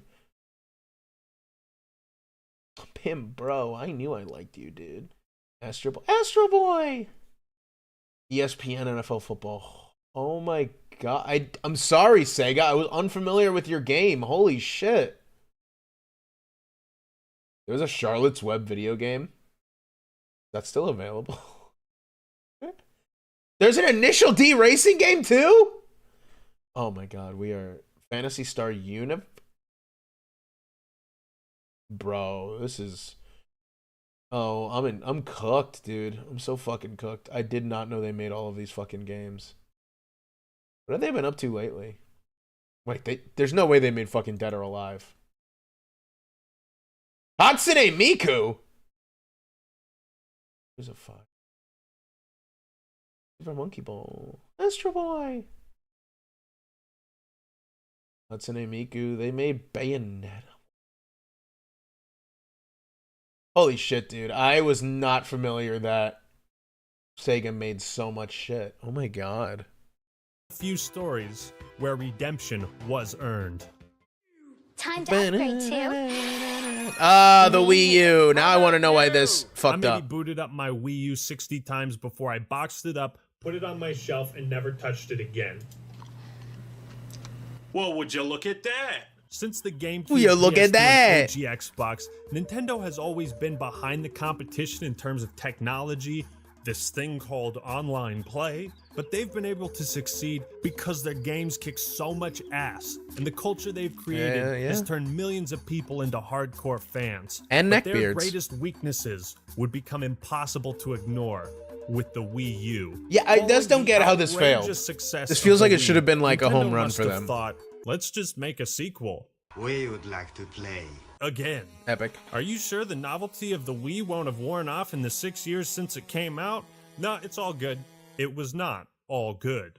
And the console sold terribly. No amount of promotion or amazing titles could save it from mediocre performance. The console was the problem, not the games. The gamepad, while interesting, wasn't half as impressive as the Wii's motion Shigeru. controls, and Nintendo didn't have enough creative ways to use it. The worst example being Paper Mario Color Splash and how fucking tedious it was to make an attack in a turn-based game. The Xbone and PS4 just outclassed the Wii U. Third-party companies would have to severely downscale their titles to work on the Wii U, so most of them didn't bother. The Wii U wasn't a portable console, nor did it push the boundaries of technology. Only established fans of Nintendo would buy it. The Wii U was also considerably more expensive than previous Nintendo consoles, not to mention the absurdly low storage of 8 gigabytes. 8 gigabytes? That's kind of small. PS4 and Xbox One were also multimedia devices capable of doing more than just gaming. Why couldn't you just compete, huh? Huh? Luckily, Nintendo licked their wounds and pounced right back with the Switch. Yeah, I which guess. is kind of what the Wii U was building up to. But the Switch was genius because it now fulfilled the roles of portable and home consoles. Two markets that Nintendo was always kind of competing with itself. Instead of focusing on two separate platforms, For free, the Wii though? U and the 3DS, For free? Nintendo is doing damn good, focusing on one that does both. I feel like... Oh, wow, that's very loud in my ear. What is happening? What the fuck is the Apple... Apple has a gaming console? What the hell is that? Many titans have put on the gloves and jumped into the ring, and Apple was one of them. Oh they my made God. two critical mistakes, giving Halo to Microsoft, and allow me to introduce That's you to right, the they Apple did do Pippin. that! What in fuck's name is that? Well, it was supposed to be a multimedia platform that could play games, browse Thank the you web. for fucking There was a up, power Apple. switch on the back Because that I would could not eliminate imagine region my lock. favorite fucking Hot video damn, game that technology or my must favorite have been video game series revolutionary being in played on a 1996. fucking Apple The Pippin Pippin. was a piece of software that Apple would Fucking license to Pipkin other Pippa. companies. and they partnered with Bandai, who predicted to sell 500,000 a year, with the goal of bringing this type of software into households that hadn't bought personal computers yet. That was the sales pitch. One of the arguments over the future of home computing is, will we add computing power to our television sets, or will we add TV capability to our personal computers? Apple is betting that the TV will be the preferred viewing device with a new approach to home computing called Pippin. But like every other Apple product, it was horribly overpriced. They were half right, I think. At 600 big boys, it was triple the price of the N64 and double the PlayStation. Think about it. In the 90s, the internet wasn't nearly as popular as it is today. Oh, yeah. In December of 1996, less than 1% of the world's population used the internet. Nuts. The Pippin wanted to be an inexpensive What percentage of the world computer population and a doesn't game. have internet? Because I would assume it's a fucking stupid amount. Like, I would imagine that it's flipped by now. What percentage of the world does not have access to the internet? Well, okay. Maybe I over-exaggerated. I thought the numbers would have flipped. Oops. Console, Oopsie poopsie. but it wasn't good at either, so not many people even understood the concept. In the end, the Pippin only released 25 titles and sold between 42,000 and 100,000 units. There wasn't much room for a new contender alongside the PS1, N64. It just and seemed like a Saturn, golden age during especially those one like that didn't cater to 1993 and hardcore 1994. gamers. Apple is doing just fine though, and their gaming market is probably the biggest on the planet. So don't feel bad when you point the finger and laugh at the Apple Pippin. This is kind of a depressing video, huh? Running through people's aspirations and dreams. And What is the reliving their Apple collapse. gaming market now? There's Just no better mobile? segue to talk about Atari. Some of you believe Hey. your system is the most advanced in the universe. Let's review the numbers. Sega Genesis is 16 bits. 3DO is 32 bits. The Atari Jaguar is 64 bits. Which is more advanced? Clifford! In the 80s, they were the king of gaming, and to this day are still fondly remembered. The 2600 was one of the first big Oh, steps fuck, that thing in looks so bringing cool. gaming to the household. But the 2600 would be Atari's greatest success. Following this, they launched a series of commercially unsuccessful consoles like Atari the Lynx, the Why is it so 5200, fucking? Why is the 7800, screen but in so tiny? 1993, Atari was pleased to announce a console better than the Super Nintendo and Sega Genesis. It was 64 bits. Whoa! The Atari Jaguar. Holy tits! This is Jagging my the most powerful ward. console in the world. It was not the most powerful console in the world. It really was a case of misleading marketing, as it ran two separate 32-bit processors that they were like, well, 32 plus 32 is 64.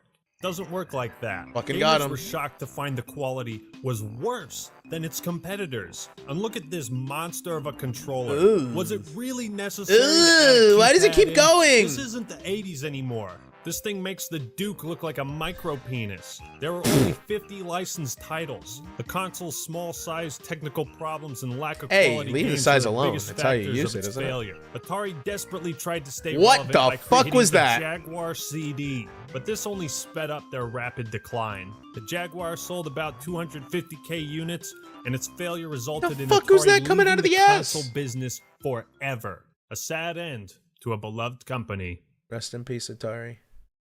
Some of you might be familiar with Mattel Electronics. If you're 100 years old, then you know that they created the Intellivision, a console that predates even the legendary Atari 2600. For 27 years, Mattel did not release a new console, and they really shouldn't have ever tried to. The new Hyperscan video game system is here, featuring X-Men. It's where collectible card games meet video games. This is the worst console design What I've ever the seen. fuck am You I know, looking most at? That looks games like a were either book. Discs, cartridges, but cards? Who thought that was a good idea? Cards? You can barely even scan them to get it to work. Its design is so terrible, it can't even stand up on a table properly. This atrocity competed against the 360, Wii, and PS3, so it's no wonder it never gained any kind of traction. Imagine getting one of these for Christmas. Fuck you, Grandma. Of the 10,000 that were sold, Shut a up, vast Grandma! majority of them were returned because the failure fucking rate killed was my so throat. high. Even though it was only $70, that still didn't help. Near the end of its lifespan, stores were selling this damn thing for $10. The only value anybody can get out of this now is making a video on how terrible it was. Oh. But it also had the longest Oops. load times of any Oopsie. console ever. only 5 games were ever released. And you want to take a guess as to what they looked like? Yeah, you've seen Flash games better than this. Overall, the Hyperscan is known for one in fucking thing and one 2006 thing only, too. Like the fucking Halo biggest 2 was already piece out, of man. Shittest thing ever. Grand Theft Auto, like Call of Duty 4. Kind of surprising that 64? Nintendo has 3 consoles on this list. It's not nearly as ridiculous as Duke Nukem Forever, but the DD was still a serious case of vaporware. It was fuck is pretty the DD? ambitious, made as an add-on for the Nintendo N64. 64 It utilized designated a disk driver. drive with increased storage to make games bigger and better. Was going to be able to emulate NES games. That's a big and would boy. even have an online multiplayer for simple games like Mahjong. You could even spectate other people. The 64DD, like the Pippin, was trying to bridge the gap between internet and gaming, which was real tough at the time. However, the 64DD was marred by development hell. Publicly revealed in November 1996. 6 long months later, Nintendo announces a delay, with no comment on an American release. June 18th, yeah, I'm gonna the assume it never came to the press States then. conference. Any news on the DD? E3, baby! Nope, not even a prototype. Oh. But good news, everyone. Nintendo is developing Donkey Kong 64 for the DD and is planning a sequel to Super Mario 64? What? Holy shit! Hype levels at maximum capacity. 6 months later, December 1997, Miyamoto gives an interview Miyamoto. and comments on how he's having trouble making sense of what the 64DD is meant to be. No, That's not a good Miyamoto, sign. no. Yet another delay is announced. Don't worry, guys, it's gonna come out in 1998, trust us. The DD makes no appearance at E3, and Nintendo cancels its Space World 1998 trade show. No. April 3rd, No, it 98, can't be. Nintendo says it's gonna launch within the year. If it has a sequel to Super Mario 64, I'm on board. 1 year later, another fucking delay. No. But at least it's coming out in June, No, right? no, Delayed again. no, How no, it the can't fuck, be. After 100 years, the Nintendo 64 DD finally launched on December 1st, 1999. But at this point, nobody cared, Yeah, especially Nintendo.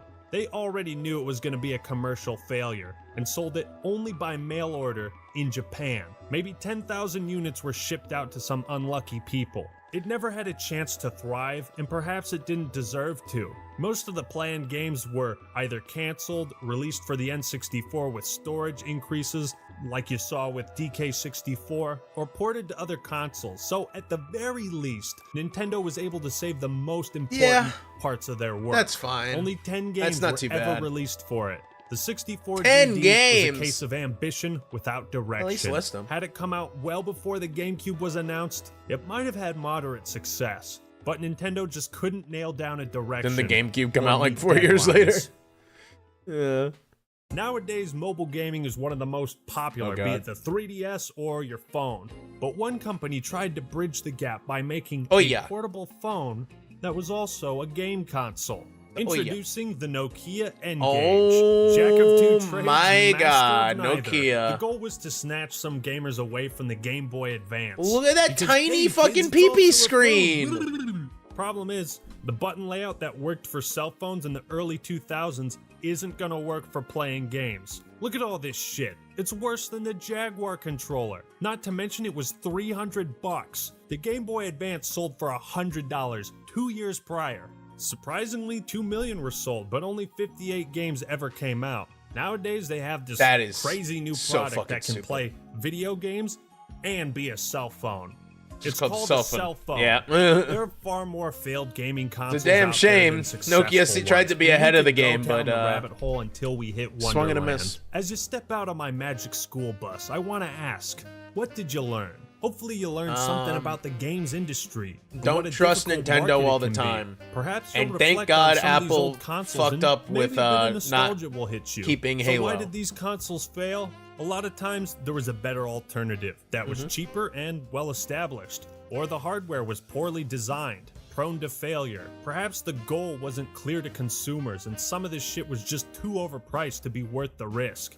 A failed console might have made a bad first impression, had a confusing identity or lackluster lineup of games, because great ideas don't always translate to great products. Shame. Even giants like Apple and Google couldn't break Google. in. These are some of the reasons why game consoles fail. Many have tried, and most have failed. Such is the rough life of the console gaming market. But what sad. do you think? Which of these consoles was the worst? Do you have fond memories of any of them? Let me know in the comments. Thank you, below. Act Man. That's all I got for today. I appreciate you, Act Man. I'm gonna leave you a like there, Pally boy. Oh yeah, the Google Stadia became so irrelevant. Completely forgot about its existence. That was 4 years ago too. That was probably around when this video came out, fucking March 2021. Wait, this came out March 20. Ooh. Oh.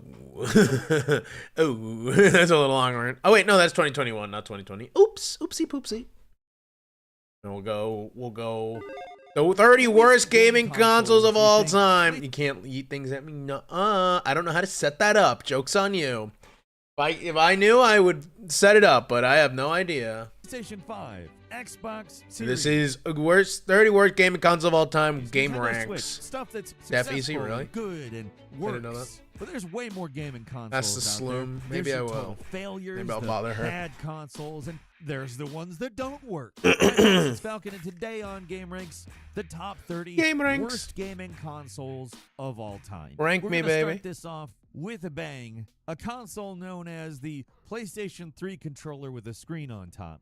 Look at this stupid thing. It's a PlayStation 3 controller mold with a tiny screen on top. They took out the sticks, replaced them with speakers, because, great. That's what was needed. You couldn't have put the speakers anywhere else. Like, I don't know, maybe you could have put them where the back buttons were, because they took those off too. What the fuck? To make up for it, they added Dying two new Land. Oh, hey, buttons in the Cuckchair, what's middle of up? the controller. They advertised that this thing has 520 games preloaded in it, which is pretty pathetic compared to Why are the you dying? 7 billion games that usually get packed in these cheapo Is it AliExpress because you're not consoles. Irish on this day But of hey, at Irish least the price is smooching? right. Just $1.78 at time of writing. I've seen these things sell for as low as 99 cents. So hey, it may be a I pile kind of of want garbage, it, but, just for the novelty. I'll put it on my back a wall. whole lot. I love that it advertises. I'll mount it on my has wall. A direct connection to high definition television, but doesn't have an HDMI cable. It's a 2-color RCA, and it doesn't even have stereo Lord. sound. I guess it's not lying. You can connect it to a high definition TV. I am which Irish. some I'm of still them at have work. RCA No! inputs, Leave so work. not Leave necessarily work. your high definition On TV, your but special any day of all high-definition days. TV. Sure, the Cringe. console only outputs an SD, but you can connect it to some HD TVs. Cool. And number 29 is the Ouya. The little Ouya! console that Everyone couldn't knows about beat. that one by Ouya now. was This is a the third time we're third-party, hearing about it. crowd-funded video game console that was meant to save Day us of the from the Blubbers. stranglehold that companies like Nintendo, Sony, and Microsoft had over the gaming industry. It was a console for the people. I would a love to new see kind Halo of 3 try to video run game on the console. Ouya. And the rose was still in bloom for Kickstarter projects at the time, so the money came a-rolling in. More than 9 times. What's the original Kickstarter up funding to? goal. Is People Kickstarter wanted still this around thing, today? But after years of broken promises and mismanagement, the final result was really Death numbing. underwhelming. What? The thing I'm was not eating primarily anything. sold as an Android console meant for more casual gamers, but the only people who actually got any use I'm not out gonna of it eat were until the after hardcore stream. enthusiasts who turned it into a You've been low-cost fooled. emulation box. And even then, it wasn't great. The controller was cheap and poorly designed. Even for a cheap little console, this thing was extremely underpowered for what it was meant to do. And by the time it actually came out, actual emulation boxes were starting to come out using cell phone CPUs, which were way more powerful than this thing had on offer. So the only real value it had left was that Ouya games had to be free to play, or at least some of the game had to be free to play. Barco! Essentially, it Hi, meant every Barco! game had to have a demo. So that's actually not a bad distribution model. The problem with it is Oh, that he's going you in for had the to have an penis. internet connection to play. Every single game was like that, which, as you know, with a good internet Why does this look connection, like Raid can Shadow be a Legends? problem. But the wireless hardware in Doombeard. Ouya was cheap and spotty, and obviously the servers are down. Ouya's so based. every game on Oh, the system has been servers are rendered down. unplayable. No. So much for freeing the games. And number 28 is the Apple Bondi Pippin. Apple's first and so far only foray into the world of video game consoles. Came out back in 1996. What is that controller? I didn't see that. That looks like a fucking boomerang. Ew. Released a year earlier. For that price, this thing better have some impressive graphics for the time, right? Well, no. It didn't even have a dedicated graphics processor. All the games made for the system run like crap and look significantly worse than games made for the PS1. Ew. So what did the Pippin have? Brother, Well, ew. it had a hideous boomerang controller that was wireless. That's what I'm saying. At the time, and also you could install Mac OS 7 on it. So it was sort of a What? hybrid PC console with all the negatives both and none of the positives. If you actually did install install the OS, it would take up most They were of the talking about available Wario, systems, and games would run WarioWare worse. earlier, The key Barco. We thought we were exclusives got were completely gonna pointless, summon you too. again. They could just work on a standard Mac, so there was almost no reason What is to that get them. face up It ended there? Up being Oh. the worst-selling console of the 5th generation, which is impressive because there were some pretty big duds during this era. The failure of the console wasn't entirely Apple's fault. The driving force behind the console was mostly Bandai. They were the ones that actually manufactured and marketed it, so they ate most I of the losses wish. when it No, I inevitably don't. Never mind. I flopped, don't while wish Apple because it pushed never forward, would have pretending continued. The whole thing never happened. And number 27 is the was- Nintendo Virtual Boy. Probably Nintendo's I was gonna most say that I high-profile wish- flop. The Virtual Boy was meant to be their big follow-up to the success I of want to Game see an Boy. alternate So universe instead of where taking Halo the is super released popular on the handheld, Apple making Pippin. a few improvements and calling it a day, I just Nintendo wanna decided know. to make this abomination that is only technically portable. I mean, you really can only barely call Not this new to portable. me, It has but a terrible controller, only new 22 to- games, and new most to chat. importantly, it gives you a searing headache using it. For Comes more from than the 5 Momo- minutes. The display Momo it put out land. was only red and black with a mixed parallax effect. Yeah. And that was virtual reality, I guess. I mean, on some level, the Welcome red to the Sour was kind of Tarts. cool, Wink. but not the way that they used it because it just didn't work. It'd be cool as a theme on like a Game Boy emulator. Oh my but God, that not fucking hurts as my this. eyes. No wonder I this will shit say there didn't were sell. One or two decent games on there. The Oh, there's Wario Wario. on the console is legitimately good, but man, everything else about it is just so horrible. It's so red. It's usually on point with its controllers, but this one sucks.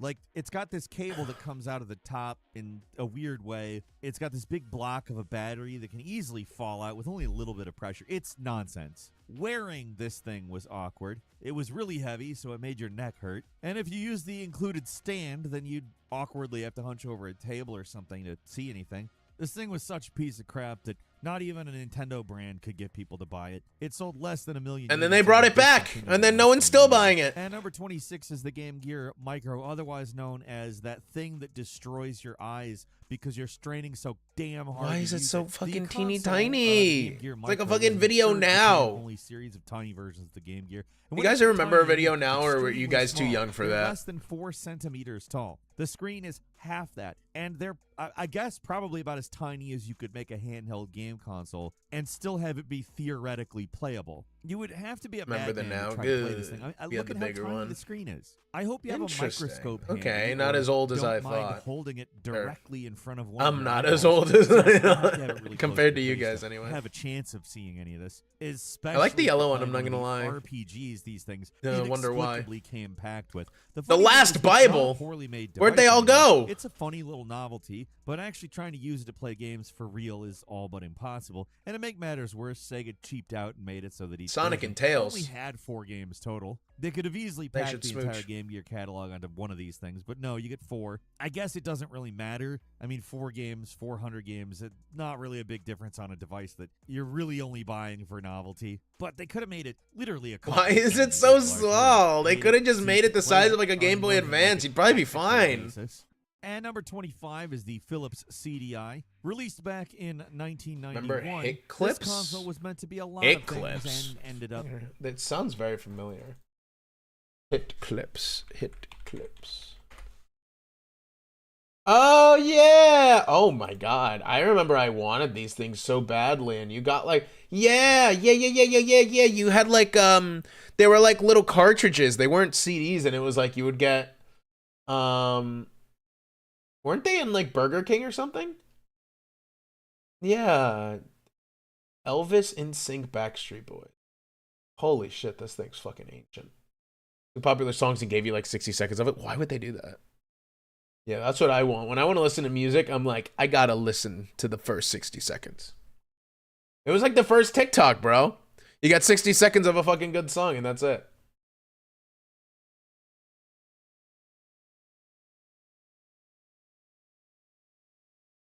That's amazing. Wait, you can still get them at... Oh, I was looking at Hitch Clips. I was like, wait, why would Tractor Supply sell Hitch Clips? Obligated to buy the albums. Yeah, I mean, I guess, but you're already buying the little thingy things, though. being nothing. It was going to be a home computer. Oh, hold on. I'm going to read this article.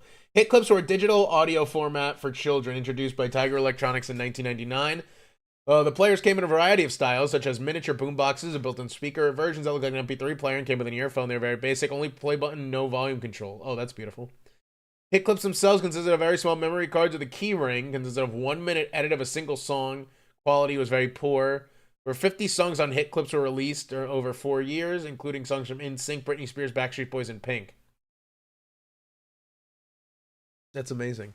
How incredible. No wonder. Yeah, what the fuck? Why would I pay money to listen to less of a song? I'll just buy the fucking song. A video player, a CD player, a video game console, and it was going to be all that in one thing. In one big, crappy package. Named after the disc format Philips developed that was meant to rival Sony's compact disc, the system is mostly known today for 2 things. Its embarrassing FMV games and the laughably bad Legend of Zelda CDI games. What do you mean laughably bad? That's a classic right there. Philips, mostly done to spite Sony. For a 1991 console, this thing could do some impressive things. It could even connect to the internet, at least in Britain. But the piece inside the console Why in Britain? It's classic, yeah. You know what the gaming part looks like. You're looking at it. It was just embarrassing most of the time. Not every game on the console was unplayably bad, but there was more junk than not. Kobe really time. Was a lot of junk made for this thing. Just bottom of the barrel. Oh trash. boy, smooching time. $700. And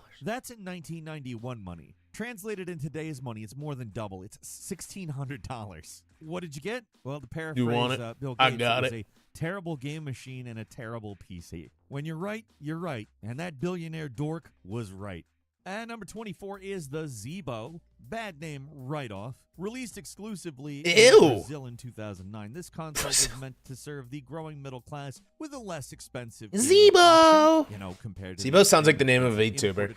Hi guys, I'm Zeebo VT. Welcome to my stream. Idea, but the whole thing We're gonna be playing Peak today with a few of my friends. It's gonna be really awkward if there is a Zeebo VTuber out there. Or shovelware slot. Even though it was designed as a it's yours, friend. Take it as long as you have enough rupees. Family, so it sold poorly right from the start, and even with the price cuts that came months later, this thing never ended up being profitable. About 40 games came out for it. That'd be a pretty interesting VTuber concept, right? Like an old video game console that's like from a defunct company that was like stored away, and it like got infused with the sadness of never being able to be played or enjoyed, so it took form into a person. And now it plays like a bunch of retro games and stuff. That'd be a pretty cool concept.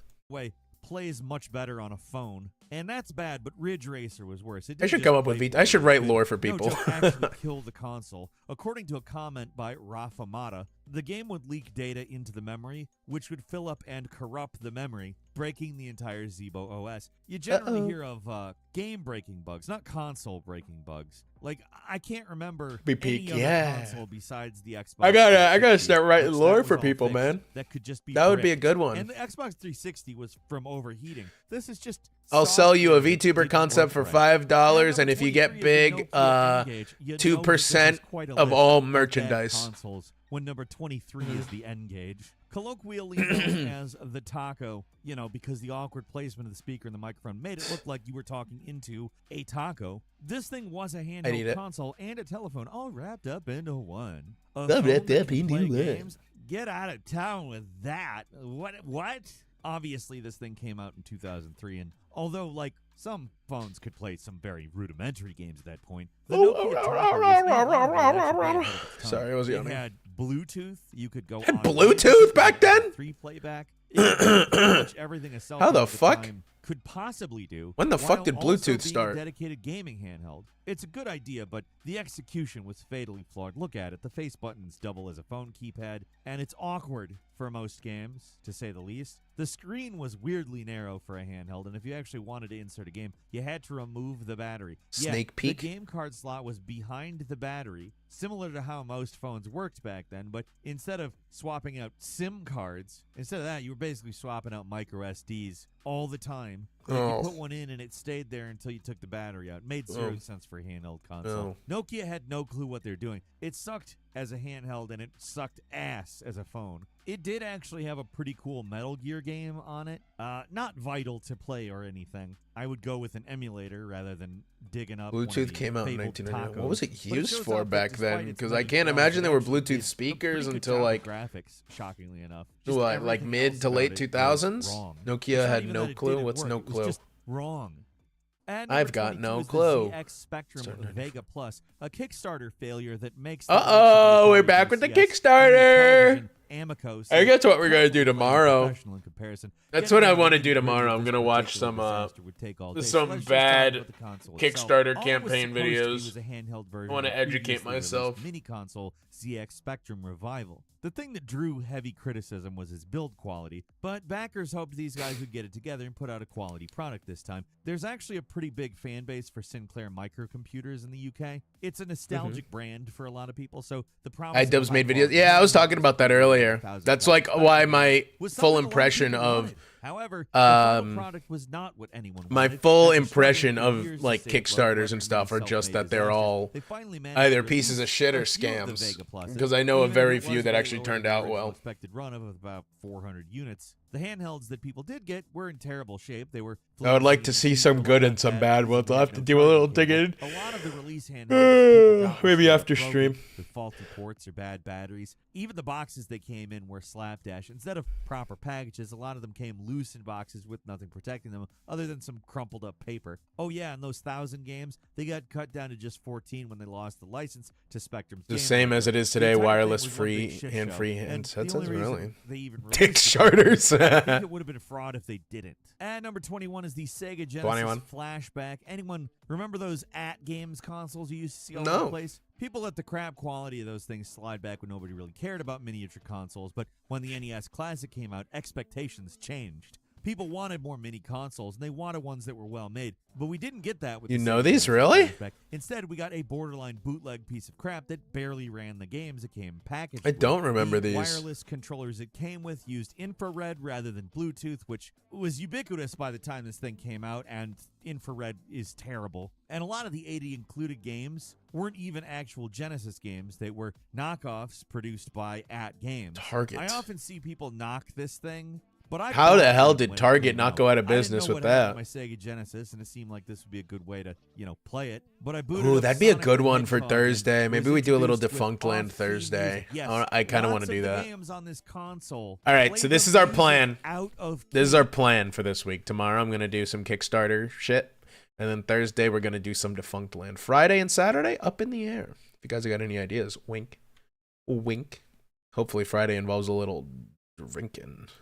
it's a real piece of junk. Also, it only supported mono sound for some reason and didn't really look like a Sega Genesis. It was vaguely reminiscent of the refreshed console design that they went with later in the console's life cycle. But the point of the mini console was, nostalgia, right? It should probably Nostalgia. look like a Genesis. After this thing failed, Sega dumped At Games and switched over to M2 to make their next mini console, which was way better received.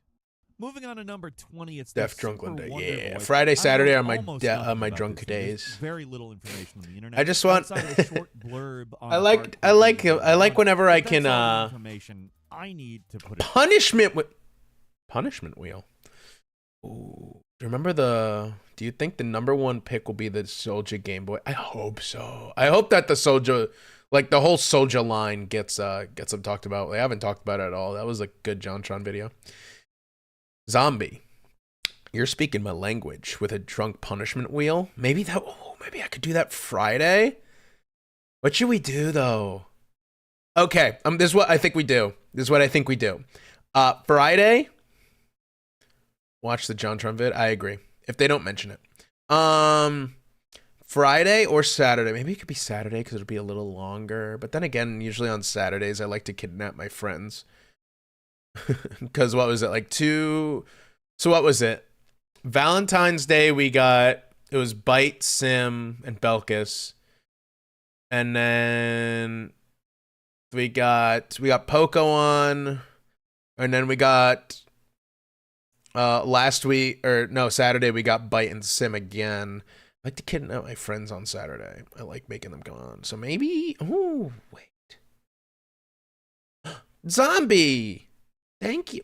Why didn't that work? Hold on. What? There it goes. I saw the notification before it popped up.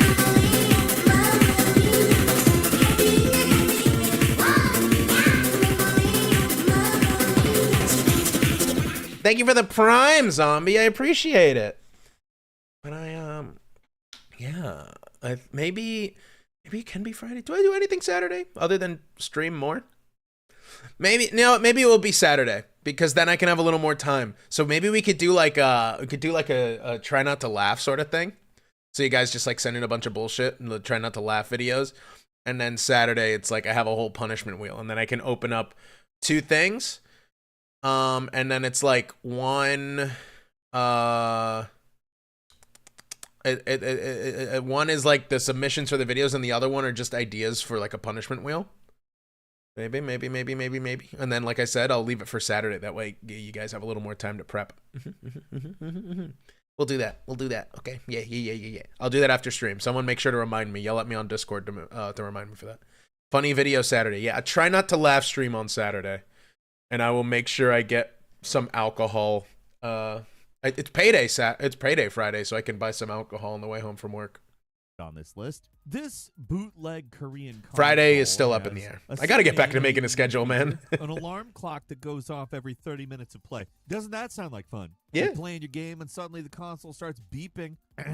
You laugh, you lose. Yeah. Happens every 30 minutes on the dot when you turn this thing on. I guess it was done because some kind of epilepsy scare was going on in 1993. Not related to that episode of Pokemon that triggered epilepsy in a bunch of kids in 1997. Oh, yeah. That was another thing. I forgot about that. Other time. I don't really know anything else about the console, but it's so much. I don't like how that looks. Console. Like, looks a little intimidating. It's smug aura mocks me. Said bad. This was what I was alluding to. It's not a failure and it's not non-functional, at least from what we know. But an alarm that goes off every 30 minutes, like, I don't know, to track how long you're playing a game, sounds like frickin' torture. I feel like every single time it would happen, it would just piss me off. I would die a little inside. But I'd be pretty pissed. Like, it's bad. Imagine if I started doing that on stream, like every 30 minutes, I just start screaming into the microphone. Just absolutely and instead of a little text peak box, you get peak the audio the every alarm time. Clock sound.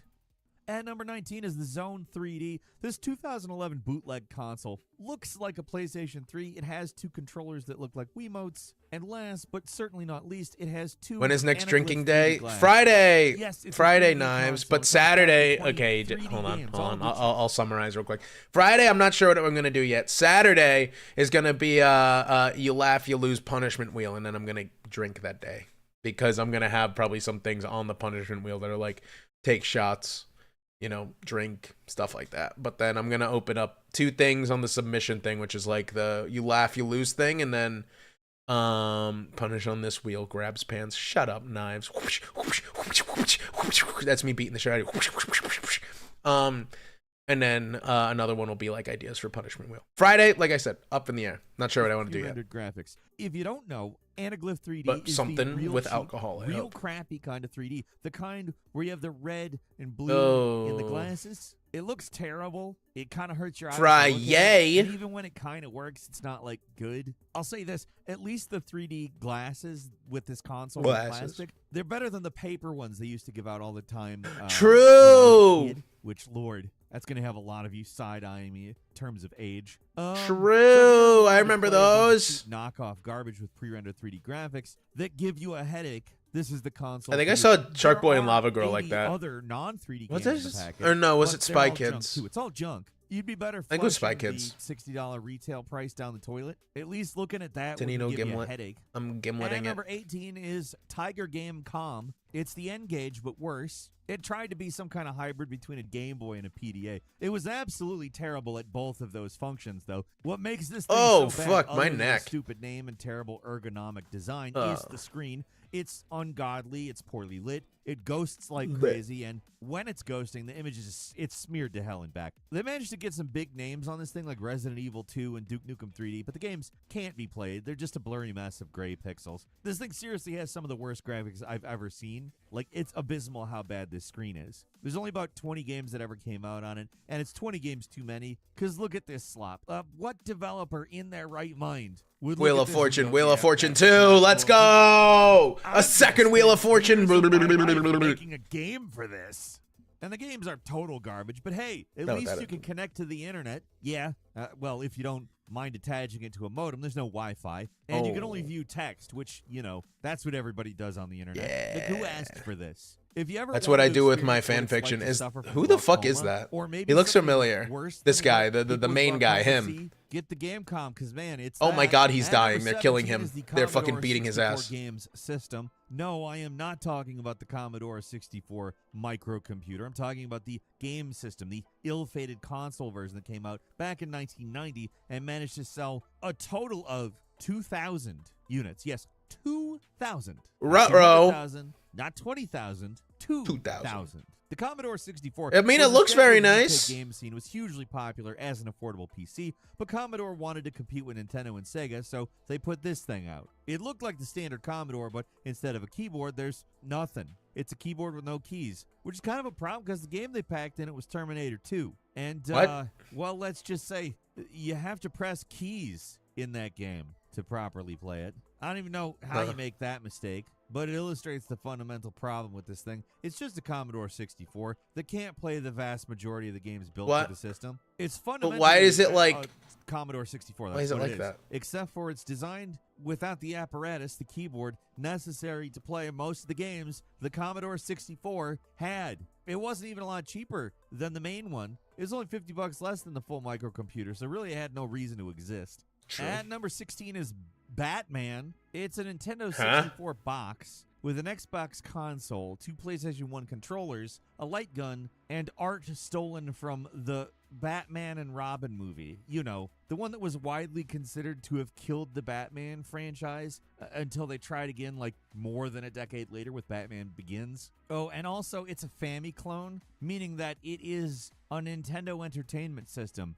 inside the old original Xbox exterior that has different colors. What and the PlayStation fuck? controllers and the light guns. I mean, the light guns seem like a no-brainer. Sorry, if it's got NES games, I am playing Duck Hunt. But beyond the fact that it includes a light gun for Duck Hunt, I assume, nothing about it makes sense. It raises so many questions that'll never be properly answered. There's no point of trying to figure it out. It's The Batman. Seriously, Can we track down the I Batman? have no idea why this is the box. At number 15 is PX 3600. Is it an Xbox 360? Is it an Xbox? Oh, I think we're getting Is into it the a scam PlayStation consoles 5? now. Who knows? It's the PX 3600, a bootleg console. Yep, from we're getting into the bootlegs boasting now. No less than 3,600 games, and that is a Whoa, lot of so games. many. Oh, sorry, no, there's 36 games. Ah. Each game just repeats 100 times each. Well, at least the controllers rumble, or one of the controllers has rumble. Here's a positive for you: it's got stereo RCA cables. Ooh, so you get you can get two-channel audio with this one. You can't trust Wow. anything about this system, even the game names. No Street way. Fighter Hey, is actually Uncle. Super C. Teletubbies is actually Mario Brothers. Somehow Duck Hunt is split into 2 games. It's a big old mess. There are so many bootleg consoles practically identical to this thing, Bootlegs. but its ridiculous name and You bizarre are design Ankle. You make are it indeed Ankle. noteworthy enough to show up on this list. At number 14 is the Power Player Super Joy 3. Okay, one more bootleg console, but I will say there's a special something to this one. It Oh, was look at that everywhere. Nintendo Single 64 slot meets and cheapo controller. dumpster Oh, figures. Lord, If that you thing's got a fucking bootleg jumbo console of size. some kind, it was probably one of this one. Holy shit. I gotta bask in the glory of this box here for a second. Nintendo 64 controller, messed up buttons though. 6-button Genesis controller, and the gun packed in. Star Wars in the middle too. The text. Why the fuck Star Wars there? What? Typo aside, it's not the original if it's a new edition. It's magic. Pure magic. The stick on the Nintendo 64 controller doesn't even work. It's completely non-functional. Like the 3600, it's got 100 multiples of the same game. So the actual number of games packed into this one is 76. And to top everything off, they're prone to overheating, and the soft plastic actually has the potential to melt. That's right, What? mediocre 3D print is more durable than this thing. At number 13 is the GameWave Family Entertainment System. While it's maybe not the worst console of all time, it takes its top spot as the lamest console of all time. Yeah, I was gonna say that thing's very Released in unsexy. 2005. That thing's This thing pretty only ever had embarrassing to 13 look at. games made for it, and they're boring. Family Click? trivia type games or basic Like- puzzle type games, not good like ones. the Adam And let's be Sandler honest, movie? This thing's barely a game console. It's more of a DVD player with some interactive elements and 4 controllers, which are just remotes with different colors. If you That's had cute. really strict Christian parents, you might have had this thing, because it seems like that's the only demographic it found any success in. Imagine it's 2005. I don't know. you There's open an gambling Xbox, on that. And you see what That's can pretty only sinful. be a game console box under the tree. You stay up all night imagining all the cool games you're going to play on your brand new state-of-the-art Maybe you should have been asleep so 360, Santa can only leave to you wake something up in good. the morning and Maybe find if out you were a Santa good kid and didn't stay up on Christmas, Santa would have brought you a fucking Xbox 360. Nah, you got the fucking shit box, bro. With the VeggieTales Veg Out Family Tournament game, which is, by the way, from what I can tell, some kind of ironically unholy combination of VeggieTales and DVD menus. Seriously, that's the best I can describe the gameplay I looked up. Love that game. And number 12 is the 3DO Interactive Multiplayer, or the 3DO for short. This 1993 console was, in some ways, a leap forward in technology. Could render What was with the textured 3D X-Wing graphics natively a year before Oh PlayStation my hit the market. God, But those the price frames tag are killed the thing delicious. stone dead before it had a chance Few to take and off. far It was between. $700 in 1993, $700. which is better than $700 in 1991. Not a lot though. You know, like the Philips CDI. You know, the CDI and the 3DO really make me wonder about luxury products. Like, is the point of buying them to be able to say You're kinda you just bought showing a off. $700 game console? Whoa, those look so Because it's real. not the games. Like, having those games is not the point. Whoa. Those suck. But anyway, the 3DO I'm like only practically had one Luke game on launch day. Skywalker. The only game that was ready in time for this thing to come out was Crash and Burn. It just wasn't ready for prime time. I just It's really still love that that was their traction. only The title. games getting It's made just for it so were mostly fitting. ports of PC and arcade games, and a whole lot of FMV garbage, like the truly embarrassing Plumbers Don't Wear Ties. The system did eventually get some good games, Doom? even if pretty much all of them were available elsewhere, but it never justified the inflated price tag, and the PlayStation 1 ate its lunch when it came out in 1995. And number 11 is the Advanced Game Player. It's a Nintendo DS with a calculator screen and a directional pad that looks like it came off a Ew. remote control. A very cheap pile of off-white plastic with only Ew. 8 games on it. But for some reason, if you wanted to access them, you had to put a card into the big active slot. So you couldn't just play any of the Active. games you wanted. No, there wasn't anything actually stored on these cards. Me want. All the games were pre-installed on the game player. You just couldn't play them unless you put in a specific card. At least some of the time. When the fuck Sometimes did this come a different out? game would pop up instead, just randomly. Didn't matter which card you put in. There's 4 face buttons. Only one of them actually did anything. I guess the rest were just there for show. And to make this thing even more baffling, the face buttons and the directional pad would switch mapping randomly when you're playing the game, so it was essentially unplayable. I'm used to these bootleg handhelds being sloppy, but this was way beyond the usual. 2011? And it's truly impressive how broken and worthless the Advanced Game Player is. And number 10 is the RDI Halcyon. Oh, we're top one 10, of the baby. rarest consoles ever made. Is also easily one of the worst, at least from a consumer perspective. Halcyon. Not much is actually known about the Halcyon's release. I'm not even sure if it was ever officially released anywhere, but it exists and it's in the hands of a few dedicated collectors, so it must have proliferated somehow. Just look at some of the pictures of this thing. It's a beast. Released Why are there so allegedly back in many? 1985. This thing was basically a computer and a Laserdisc player daisy chained together. Its central gimmick was that it had voice recognition software, so the player could talk to the system, which Oh, was probably now pretty we're mind-blowing talking. back in 1985. Now but, we're talking. You know how inconsistent voice recognition is now in 2024? As anytime I use voice typing, it changes the word she to you, which are not even vague. Dude, there was this game back in the day. I think it was NASCAR Heat 2002? Halcyon, is this real? I think it was NASCAR Heat 2002 or 2003, one of those.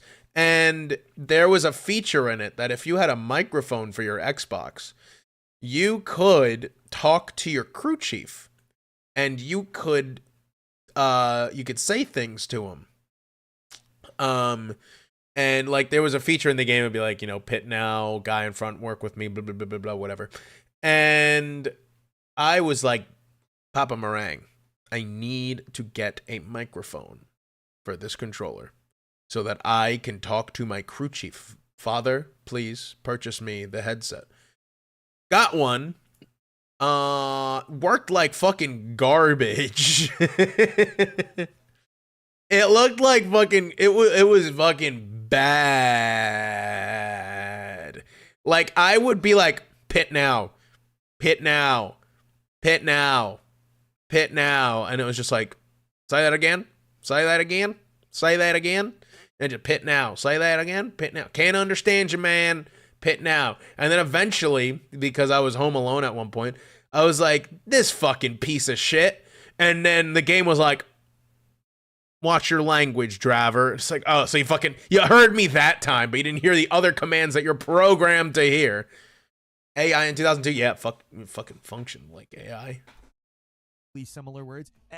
That's now. We're talking about something that used voice commands back in 1985. Everything about this system was clunky, and that definitely includes the games, which had both a cartridge and a Laserdisc. The cartridge contained the game data, and the Laserdisc was the video. And yeah, only 2 games ever I'm came surprised out more for it, people don't and talk they about were already the arcade Soulja Boy games. I mean, at least this thing gave you one other way to interact with the machine other than using voice. You could also use this really crappy-looking membrane keyboard. So you get a giant, impossible-to-control brick of a console, all for the low price of an estimated $2,500. Holy yeah, fuck. Seriously. Factoring in inflation, that's over $7,000 in today's money, which is just nuts for a video game console with 2 games and no proper controller.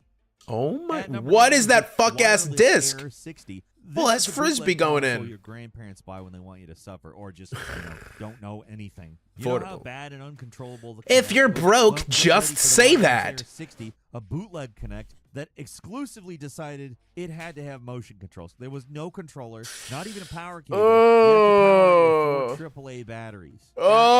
Oh, like the Connect. It's probably got some extremely rudimentary motion tracking stuff that's going on. And that's really jorking it, but bro. that doesn't make it any less unplayable. Games just apparently do whatever they want. There's a game called Crash Zone that just crashes the system. Guess I should have seen that one coming. Yeah, I mean, it's in the name, man. It's not false advertisement. Mattel Hyperscan, released in 2016. Mattel Hyperscan. Oh yeah, we saw this in the last one. Tried to combine collectible. It's fucking Wii Bowling. It is Wii Bowling. Phone game quality discs made for this thing were very cheap, only around $20. But along with the game, kids could buy booster packs that were used to power up their games. I would call it but Horse Armor came out a few months prior to the Hyperscan, so they were behind the times in more ways than one. One way they were definitely ahead of the fucking curve. Horse Armor Pricing, just which ruined was everything ridiculous. for video games. Take the Ben 10 game, for example. The base game was $20. If you wanted to get all the cards, that was 13 booster packs, $10 a pop. So for the kids who had to have everything, a $20 game suddenly cost mom and dad $150. Wow, they were really ahead of the And curve. games aren't even good. Like, look at these. All the things released for this look like absolute crap. Everything looks like a cheap bootleg, but it was an official product from Mattel. And number 7 is the Atari Jaguar CD. The original Atari Jaguar had some redeeming features. Yeah, we saw this one too with that big fuck-ass keyboard that looks like a RC controller. In 1995, this thing only saw 13 games released for it, compared to the standard Jaguar's 50, and most of the games released were stuff like Dragon's Lair or Myst or Primal Rage, which got released on other systems. One of the Jaguar CD's only exclusives was Highlander, The Last of the McClouds, which is a terrible tank control action game based on the Highlander cartoon that no one on Earth remembers. I was gonna say, like, what the fuck are these names you're saying to me, man? I believe somebody played this terrible game. To Philip J. Fry? I'm watching the cartoon. It did not happen. Along with the limited library, They're like there's bitch also slapping the each other. hardware failure, and trying to get the CD working on one of these days is pretty difficult. CD drives tend to be spotty, but this thing was much more shoddily made than your average one. Sometimes the connection between the system and the All CD CD fails, players sometimes are drive not fails, created sometimes laser equal. fails. There's no guessing what will cause it to stop Atari working, but there's a good Jaguar. chance it will stop Or if you're working. in However, it Europe, would be I a guess much it's bigger issue if there's Jaguar. anything worth playing on the system.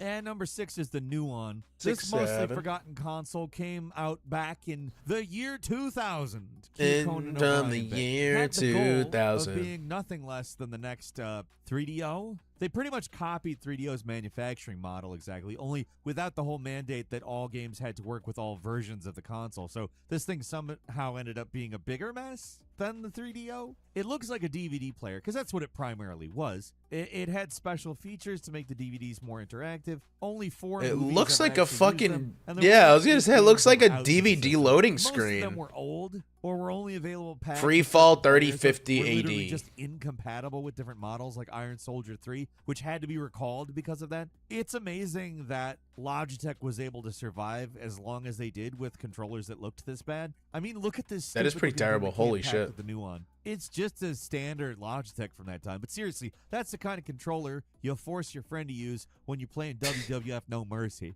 Yeah, it's another in a long line of crappy Whoa. forgotten consoles. But you think by 2000, somebody would have had a sanity check and canceled this pointless thing before it ever got on store shelves. Did that just say the fucking advertisement say, cars? At number 5 is Amiga CD32. Commodore's final attempt to break into the console market was somehow even worse than the previous, and that's saying something. Designed to break into the lucrative North American market during the company's dying days, they got hit with a debilitating $10 million patent infringement fine from the U.S. government, which forbade them from releasing products in the United States until they paid up. They didn't have the money, of course, so they didn't release in the U.S., even though they already manufactured them. So they were stuck You could just with do a whole that? lot of products they mostly couldn't You just sell. can't sell This thing anything? only lasted 8 months on the market before getting discontinued, and that's where Commodore's story mostly ended. If the console was some kind of rest in secret peace, gem, Commodore. It would be a sad end, but it's not. It's got all the same issues their previous attempts at a console had, but with even more unforced errors. Once again, it's essentially an outdated Commodore that doesn't really offer anything new from most of its library. Most of the games can be played elsewhere, and there was a whole lot of shovelware crap on the system like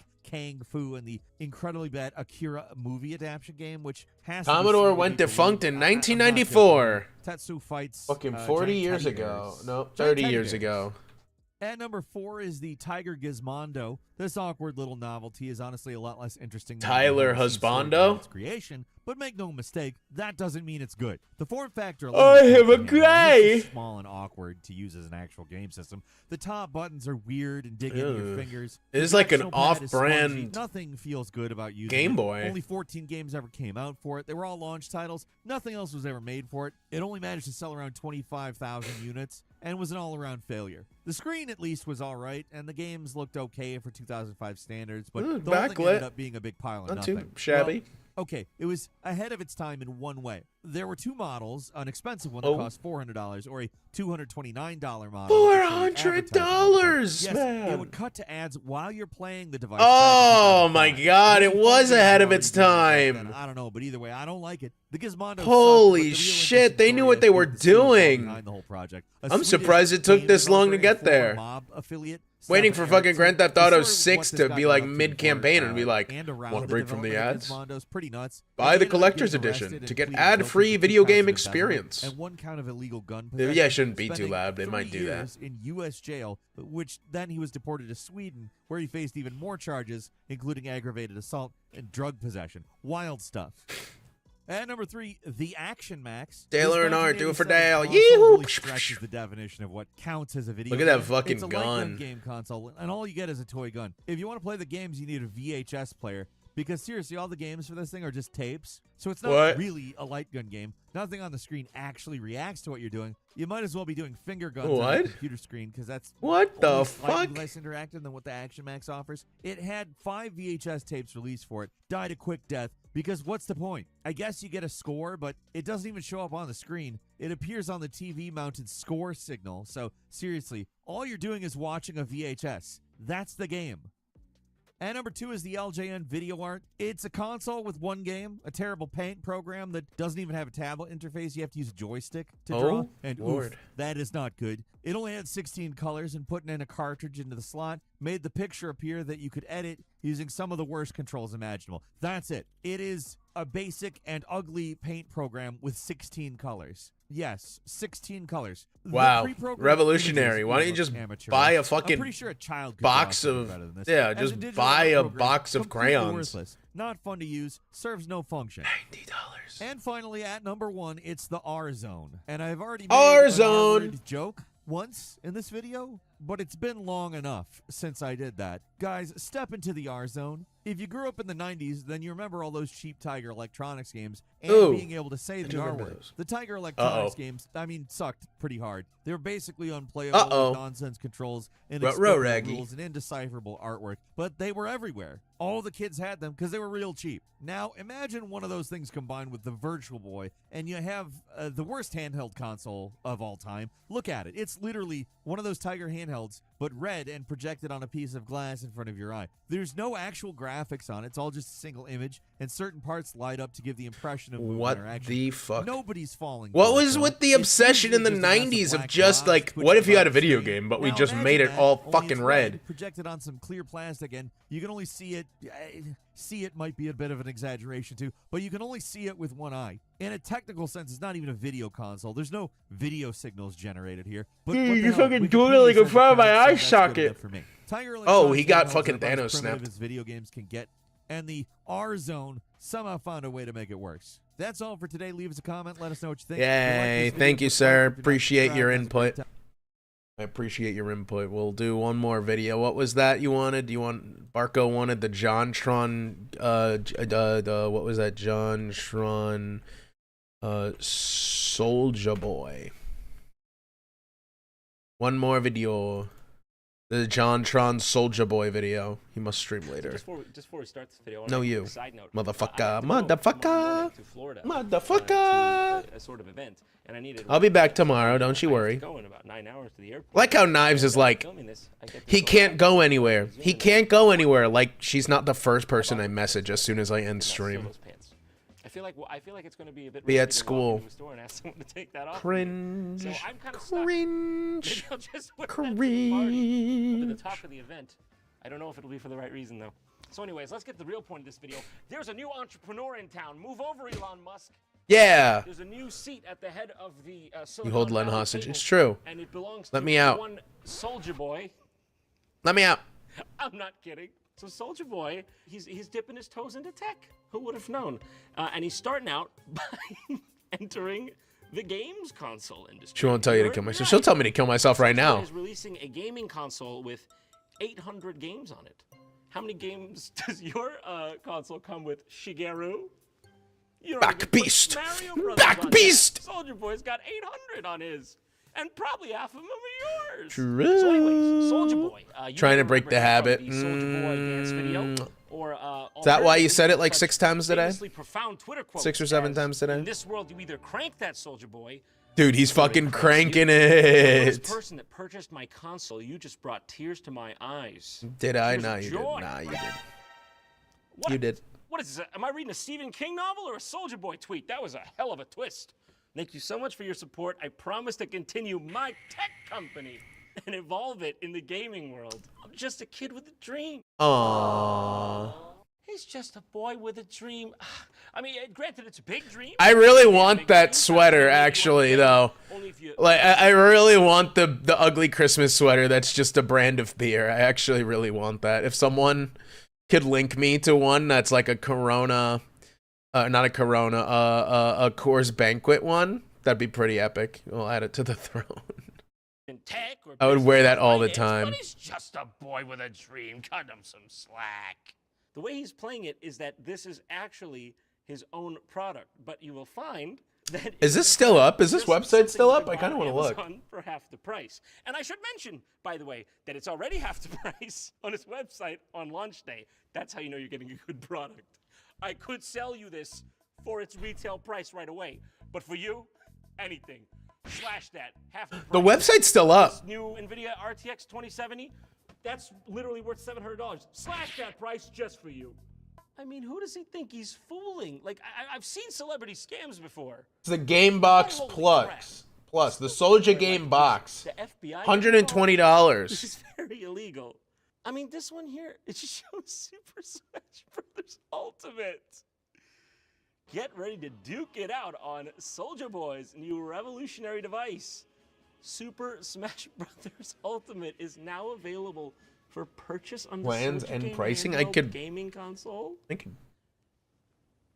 He fucking retweeted that. Is he joking? Is he serious? It's a the silver it's the best membership. troll ever, right? Oh. It's just the best troll of all time.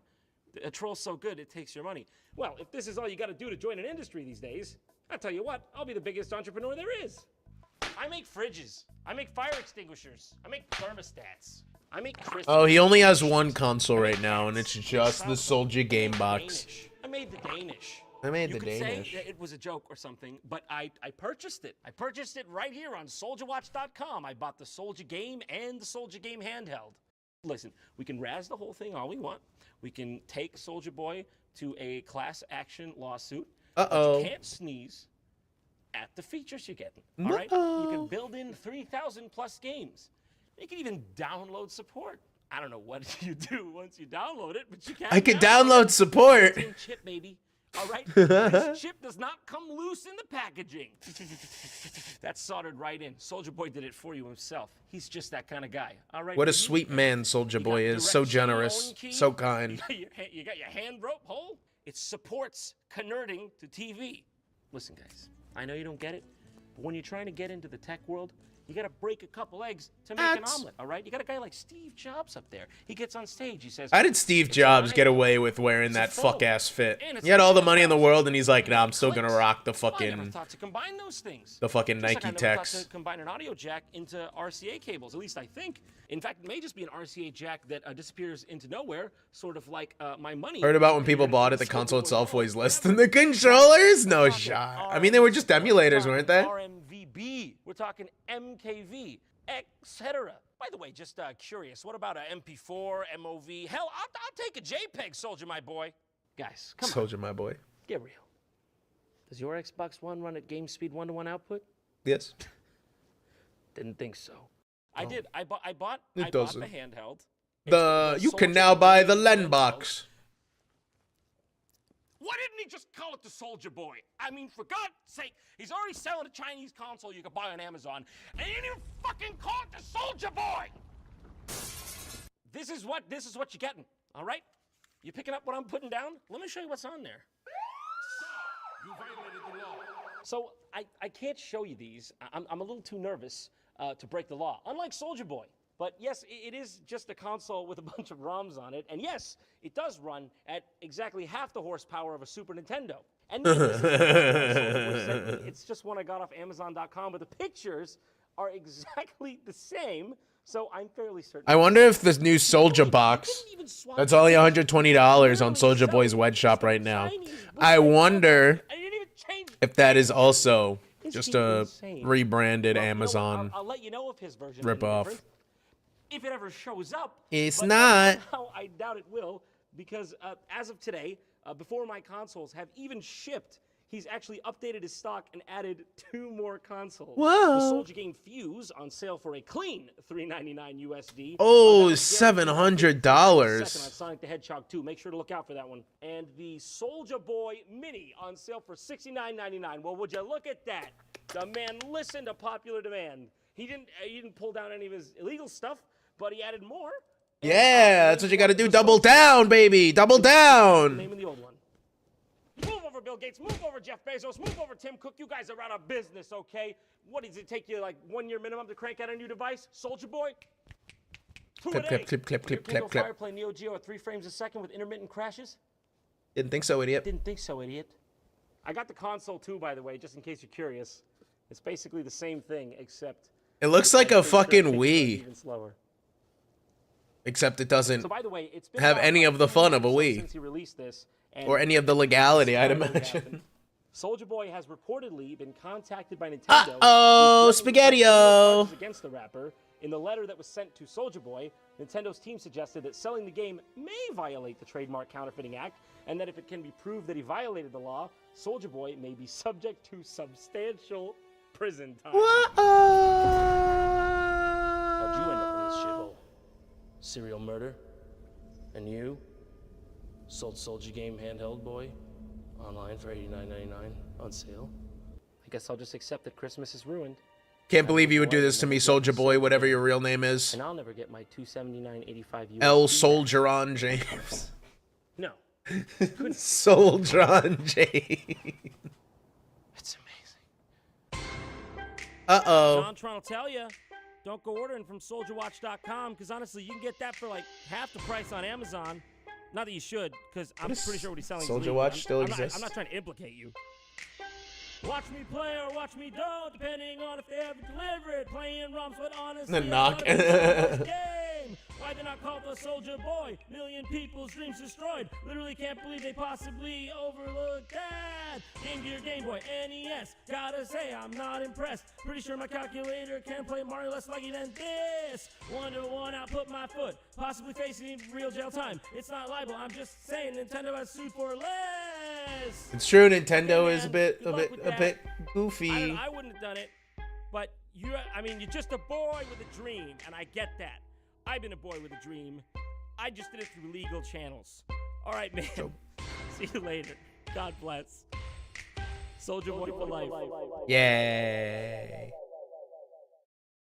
By the way, do you not want Soldier Boy stealing your set of car details to fund his new set of grills? If so, ExpressVPN is the service for you. Without a VPN, your internet browsing data can be tracked by your ISP, cellular provider, ad companies. Thank you guys for showing up today. I think I'm pretty close to the end. Yeah. Visit won't be able to identify you. Tomorrow, like I said, I'm gonna be looking at some Kickstarter scams and some failed Kickstarters and some other goofy shenanigans.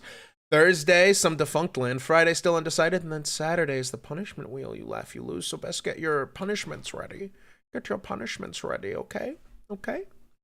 Where should I send you today? Where should I send you today? Whom do I want to launch you guys at?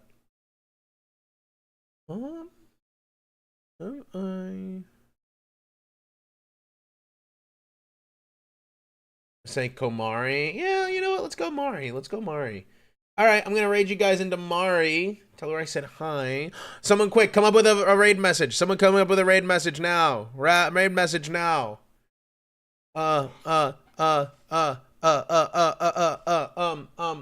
Shit.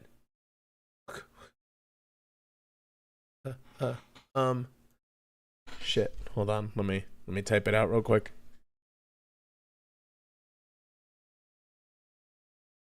Here you go. This is your raid message. Here you go. Oh, we're flavoring this party? Yeah, do Piss Boy raid. Do Piss Boy raid. Everyone going in. Thank you guys so much. Make sure to stick around for raid. I appreciate you very much. I'll see you tomorrow. Same Len time, same Len channel. And I'll see you next time. Bye.